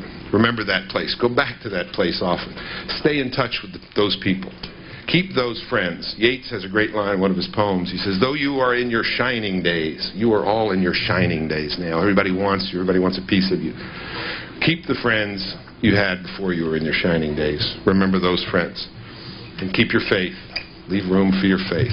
Leave room and time for that faith. And keep family. Keep family in mind. Don't forget family. Don't put family on hold. Wayne Bennett, Zarling, said when I had all these jobs, she said, you do whatever you have to do, but you come home for dinner when you can. You just come home for dinner. If you have to go back, go back. But you got to come home for dinner. And that's something very, very important to do. There's a lot of puffed up egos in this town, a lot of self-importance, a lot of people too important to go home for dinner. Now, I know about the first week. Newt's already warned you about the first week. No dinners the first week. You got to pass a whole bunch of legislation. But keep those things in mind. Those are the things that will keep you sane. Flannery O'Connor, the great writer, says routines are the condition of sanity. To keep your sanity, keep to some of those routines. And there's something else about Washington. I talked about the importance of old friends, but there are new friends too. Everybody in this town, this very, very cynical town, loves to tell the Harry Truman story. Harry Truman said, if you want a dog in Washington, if you want a friend in Washington, buy a dog. Everybody tells that in Washington. Everybody thinks it's so great and it's so funny. It's a terribly cynical story, and I want to tell you something. It's not true. I come out of Washington, 12 years in Washington. Elaine and I come out of Washington with a lot more friends than when we started. I can't tell you how close I feel to people like Ed Fulner and Linda Fulner and Vin Weber and so many people here, the Kemps. So many people who are friends and who became friends here and became friends as we're in the midst of conflict and fighting and sometimes disagreeing among ourselves. You can make friends here, and you got a good start with your colleagues in this freshman class. So look for those friends. Third point, all this advice, do this, do that. Have fun, You come with convictions. We know you have convictions. Enjoy yourself. Jeremy Bentham has a great statement. He says, the way to make other people comfortable is to be comfortable yourself. The way to be comfortable yourself is to appear to like people. The best way to appear to like people is to like them in reality. You all have reality. You have convictions. Relax. Enjoy yourself. This is a great shot for you, a great opportunity, a wonderful opportunity. There's a great story about the Soviet generals they used to tell. The Soviet generals used to get the most committed people they could find to be the Soviet generals. And they'd say, about Soviet generals, when they got up in the morning, they were shaving, they'd think, how can we hurt the Allies today? What can we do to hurt the Allies? What can we do to hurt the free world today? Well, when you guys are up shaving, when you ladies are up doing whatever you do, I'm not allowed in. I don't know what it is. We have separate bathrooms. We're going to keep this marriage together. Think about, what can I do today? What can I do today to make my point? What can I do today to carry that conviction further and have fun doing it? I've found that people who are relaxed about what they're doing, who are comfortable with themselves, who are comfortable with their convictions, have a lot of fun and get a lot done. This is a great opportunity for you, not just for the country, but for you, for self-fulfillment, self-realization, and have a good time. Have a good time. And I want to end with this. I don't know if this will mean anything to you like what it means to me, but it's been a favorite thing of mine for a long time. I started as a professor. I'm one of these professors.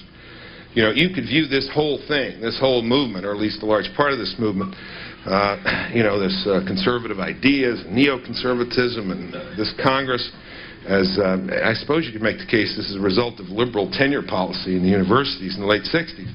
If they granted tenure to Gingrich and granted tenure to Army and granted tenure to a bunch of the rest of us, we'd be in a university somewhere. And,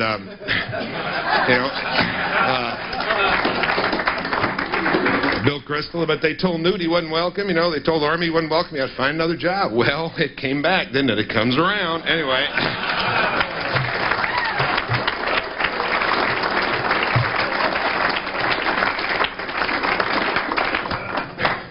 But those ideas matter.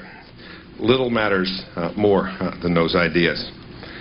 And remember what this country is. In some ways, this country is an idea. The greatest political idea ever struck off by the mind of man. This country, this America. This is the greatest political story ever told. And you are now part of that story. When you were kids, you read about the Founding Fathers. Maybe you did. Some of you were so young, you probably were in the new revisionism where they didn't tell you about the Founding Fathers. But most of you are well-educated. Some of you are self-educated. You read about the Founding Fathers. You read about the history of this country. You read about the great story that is America. You're part of that story now. Just let me end by reading something to you from an academic. Catherine Drinker Bowen. Some of you may know her books. A Yankee from Olympus, Miracle at Philadelphia, The Lion and the Throne. These are wonderful books, great books for teenagers. Books about American history and European history. Wonderful narrative quality. She brings the stories to life. And she was writing to her friend Bernard DeVoto about her work in American history. And she was saying that she was being criticized by the new scholars, you know, the new revisionists, the new realists who were attacking her for being so idealistic about American history. You know, she was writing about what a great man Washington was, and they were saying, oh, he was just interested in protecting his property. He wasn't interested in ideals.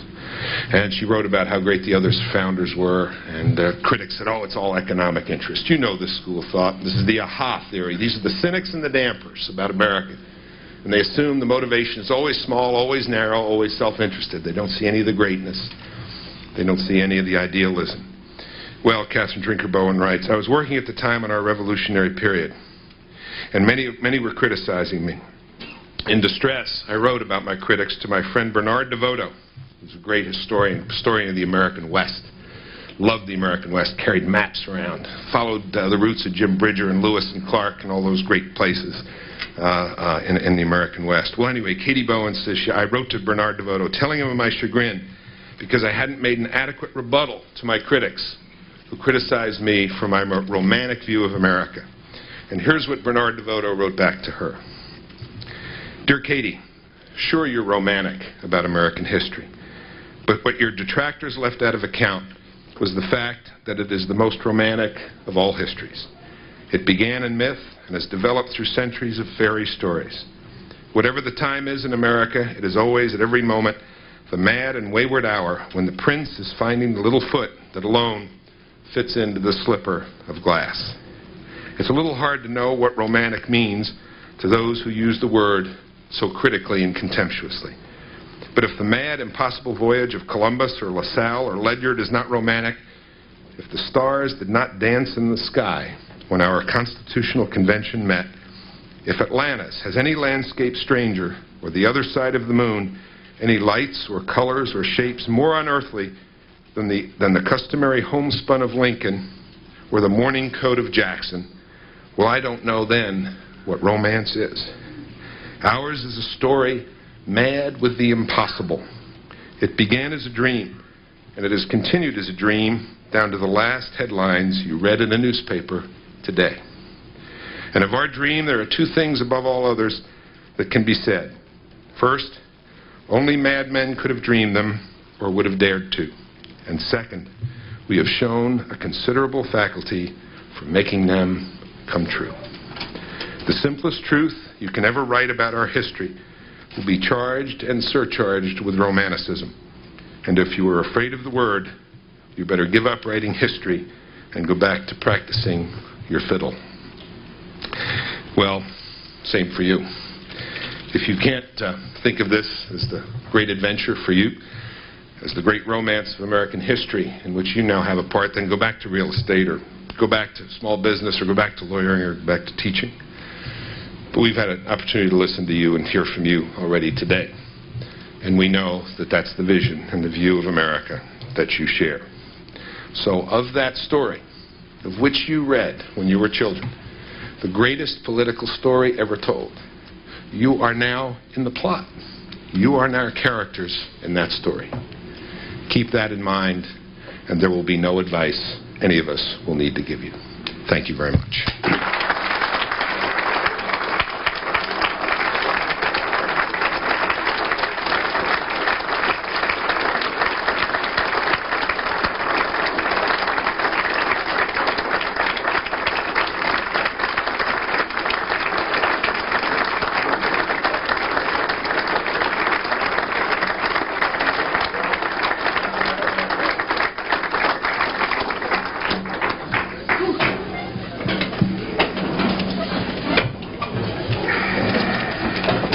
Time. Do we have microphones that are going to be passed out to the audience? Or? Yeah. Kristen, stand up here. All right. This is going to be easy. Nobody has any questions. So we get tickets to your show.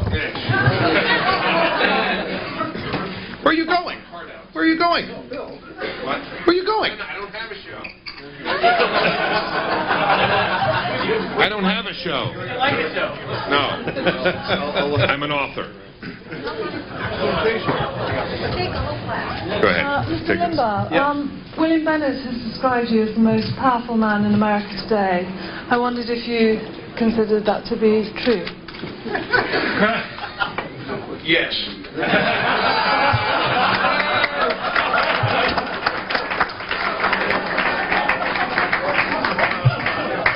Christian, have somebody over here.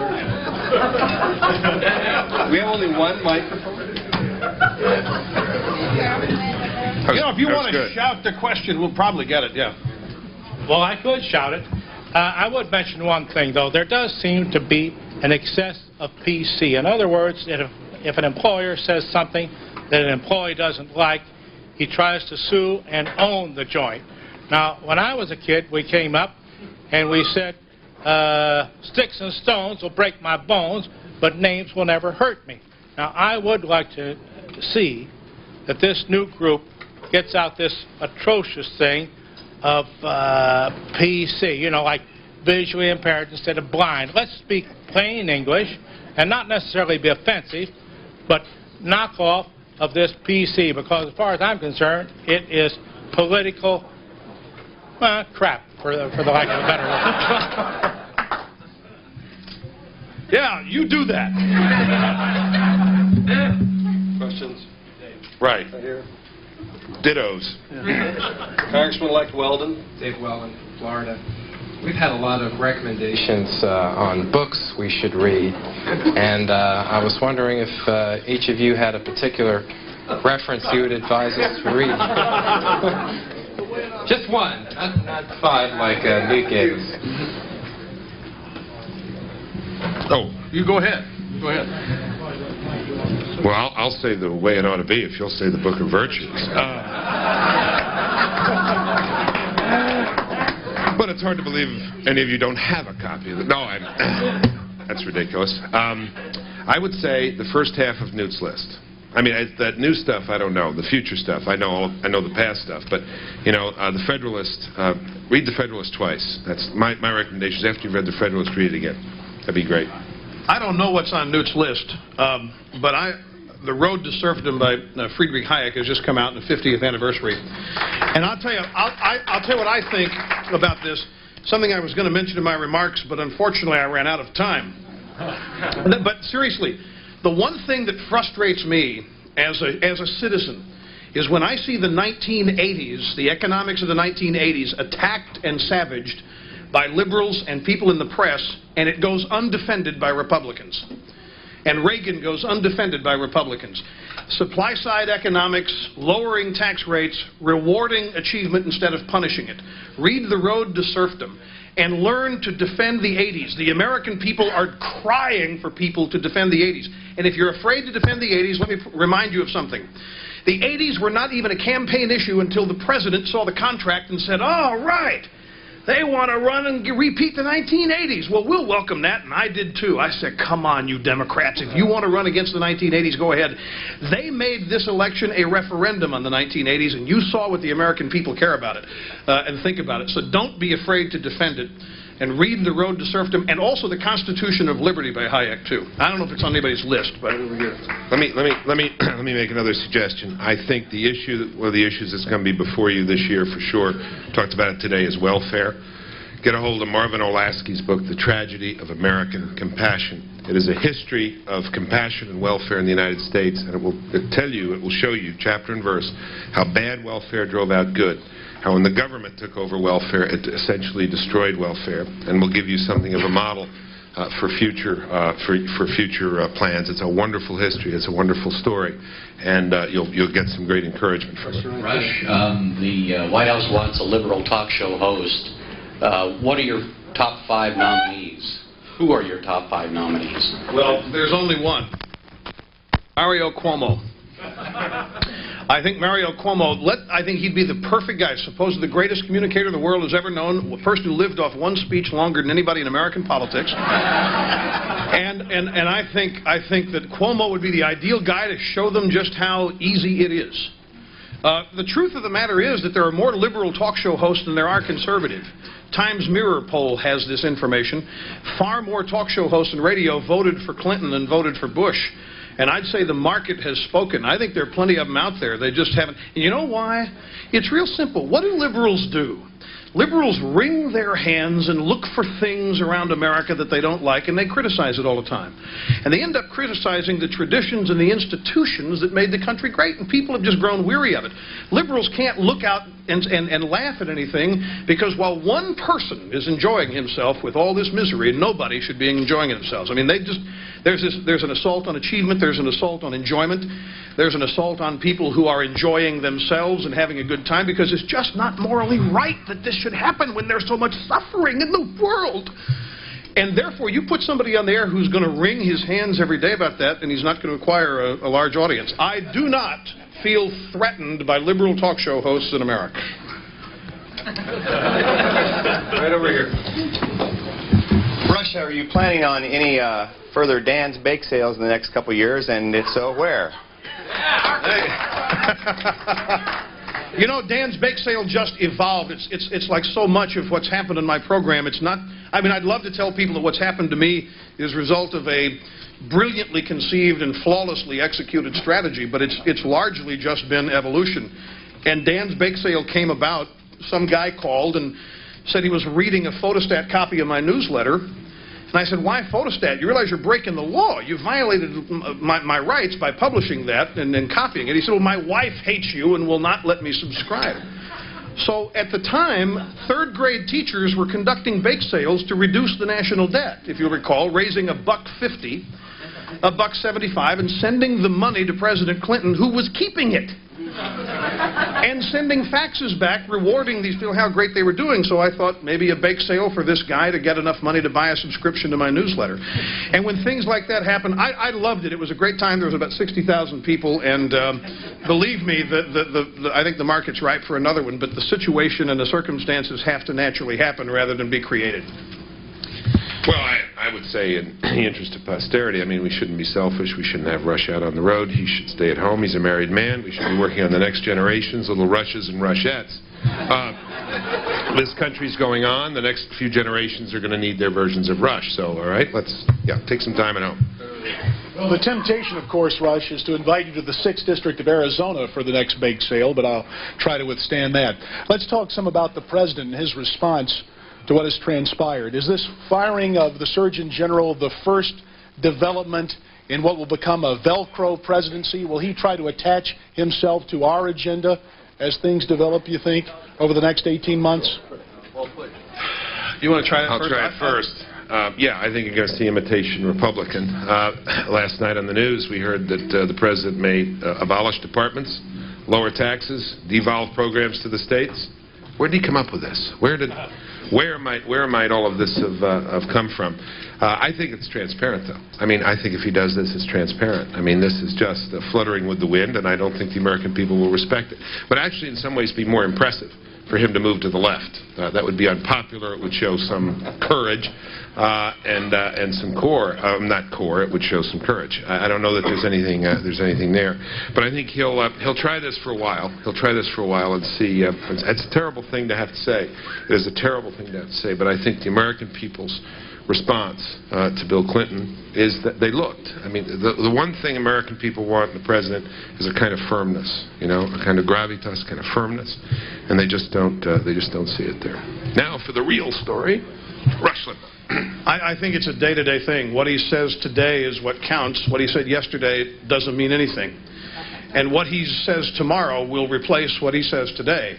And remember, all he did was say it. He's prepared to do this. So until it happens, this is really a president you have to watch what he does, not what he says. He tries to get a lot of credit for saying things and hiding things that he's actually doing. And with the pressures on him from the left, I would love to see him try it. With the pressures, I mean, inside the White House. But it leads me to another answer, too, and it goes back to something I'm really passionate about is the 80s. If you listen to what he's talking about cutting, the Department of Housing and Urban Development, why? To get the money to afford a middle-class tax cut. Washington, it ain't your money. And the way you get the money to afford a tax, the idea that the government has to pay for a tax cut, it's the citizens' money. And it seems to me that if you really want to be able to lower taxes, you should realize that it's not a zero-sum game. Just because somebody earns a $5,000 a year raise doesn't mean somebody loses $5,000. Somebody gets a job in this economy does not mean somebody loses a job. By the same token, the way to give people a tax, the way to look at this is cut taxes and experience economic growth. What this business of paying for it just proves to me they still don't get it. They still have this, which is a great opportunity for all of us, I believe. Because this notion of having to pay for something assumes that it's Washington's money and not everybody else's.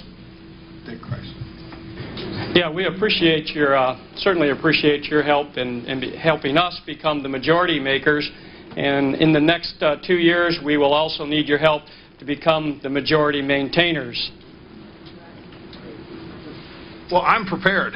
I can't wait. I mean, believe me, that attitude is superb. I mean, I think everybody in this room probably has the idea that you're the beginning of 40 years or more of conservative and Republican domination, not just 2 years of, you know, a brief moment in time to fix things. Anything else?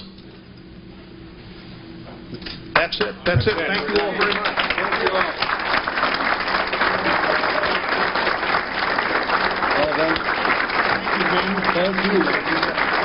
Thank you, one and all.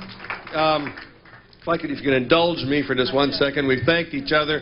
I'm going to introduce Ed Fulner in a second to conclude the program. But as somebody who was elected in 1980, an important year, as I listened to Rush talking about the 80s, and as I listened to Bill Bennett talking about a cabinet meeting where one person in the room defended him, I thought there's one person we haven't all thanked tonight who's sitting in California tonight battling a fatal disease. Let's all thank Ronald Reagan, who is responsible for this as much as anybody.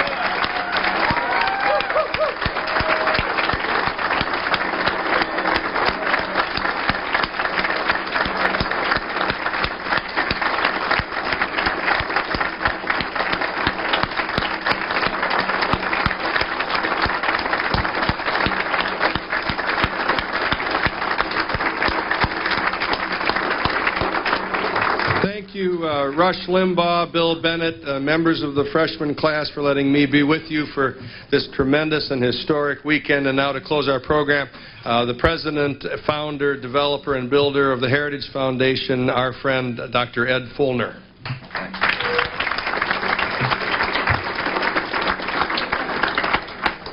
Ladies and gentlemen, I just want to say thanks to a lot of people, particularly at the moment to Amy Ricketts and Andrea Miles, and the whole staff from Heritage, from Empower America, our friends at the Radisson Lord Baltimore Hotel, who, with 3 weeks' warning, because we had to find a larger facility, really broke a lot of rules and bent over backwards to accommodate us, to all of our speakers, and particularly to the incoming class of the 104th Congress. We thank you for being with us. We look forward to working with you in the future. And the meeting's adjourned.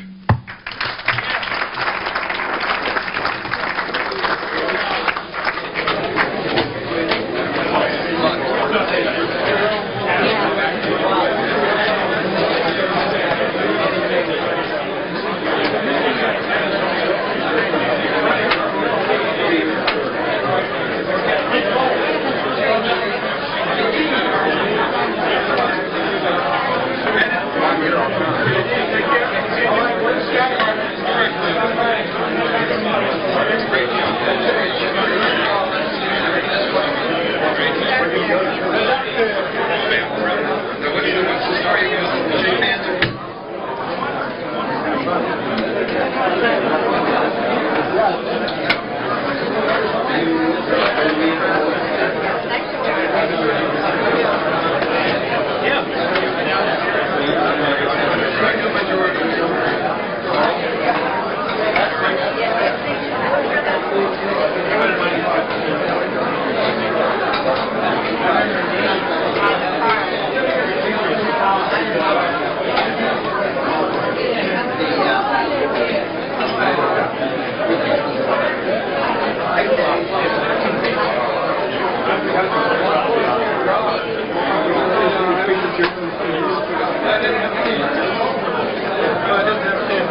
This event was co-sponsored by the Heritage Foundation and Empower America.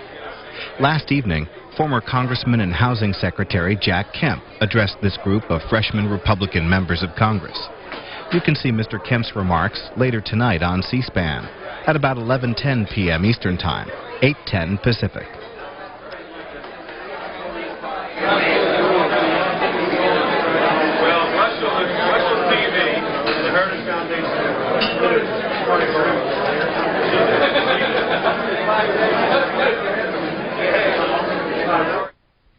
Sunday on Book Notes.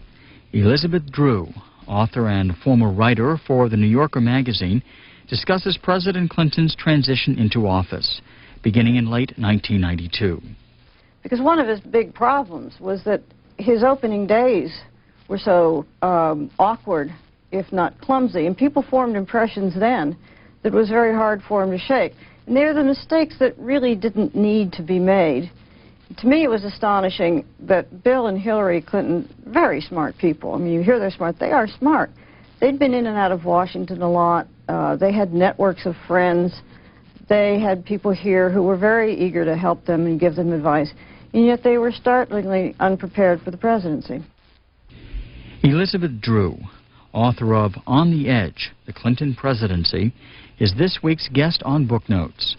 Sunday on C-SPAN at 8 p.m. Eastern and Pacific Time.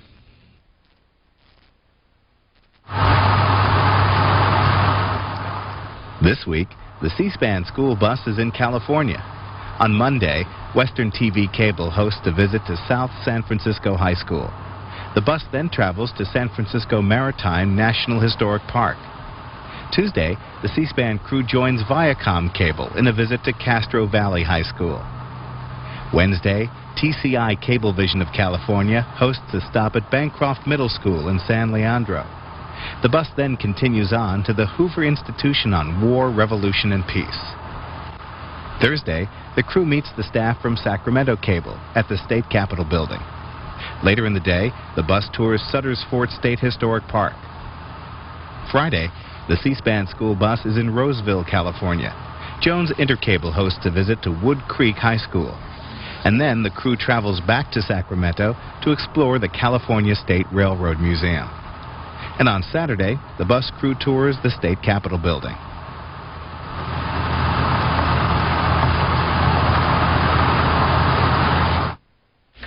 Keep up to date on both the United States House of Representatives and the U.S. Senate with C-SPAN's New Members of Congress Guide and the 1995 Congressional Directory.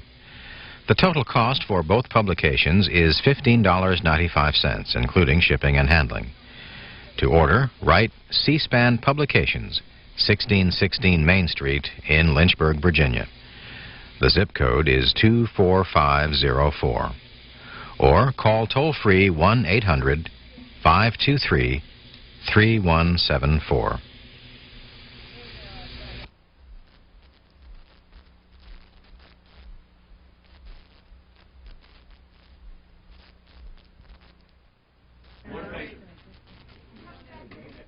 Next, incoming Republican leader Richard Armey and several GOP freshmen discuss House committee assignments. After commenting on panel memberships, the lawmakers took reporters' questions about a variety of policy issues for the next Congress. The briefing lasts 25 minutes. I mean, you look pretty authoritative there. I didn't want to...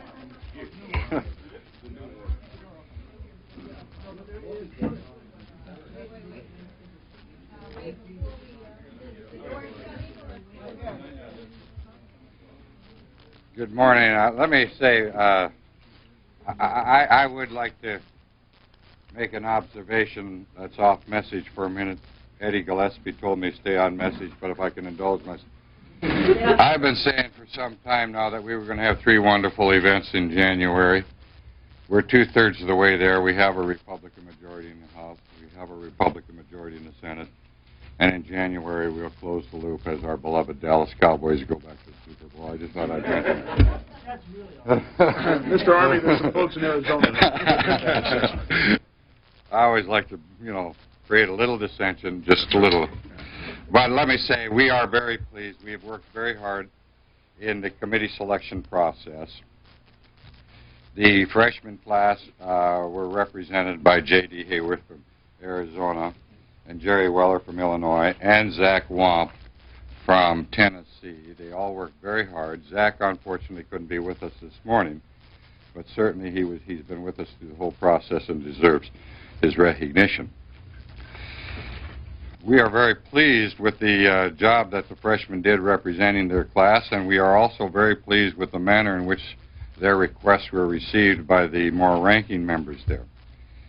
The result has been that freshman lawmakers have gained 19 of 31 coveted committee spots, 7 of 11 open seats in the Appropriations Committee, 3 of 10 open seats on Ways and Means, and 9 of the top of the 10 open seats on the Commerce Committee. That was formerly Energy and Commerce. 7 of the 12 remaining vacancies went to sophomores. The last time a freshman Republican received a spot on Ways and Means was in 1966. That was a freshman congressman named George Bush. So we have great expectations for our freshmen on Ways and Means. Freshman members were also awarded 6 of the 8 available seats. Who put you in here? Where did he come from? Touche. Freshman members were also awarded 6 of the 8 available seats on the House Judiciary Committee, which, along with the Ways and Means, will handle much of the contract with America at the committee level. I should also say that Enid Green Waldholtz was named to the Rules Committee. This is the first Republican freshman to win a post on that committee in 80 years. So with these observations, again, let me say we are very pleased about the outcome. And at this point, I would turn it over to J.D. for your comments. Mr. Leader, thank you very much. J.D. Hayworth, Arizona 6. Ladies and gentlemen, what we are seeing now in the opening stages of the 104th Congress, laying the groundwork for the new Congress, is nothing short of historic. And it's made so by the fact that the Republican Party is blessed to have leaders who listen. There's been a lot of talk about a divergence between rhetoric, between saying something and doing something.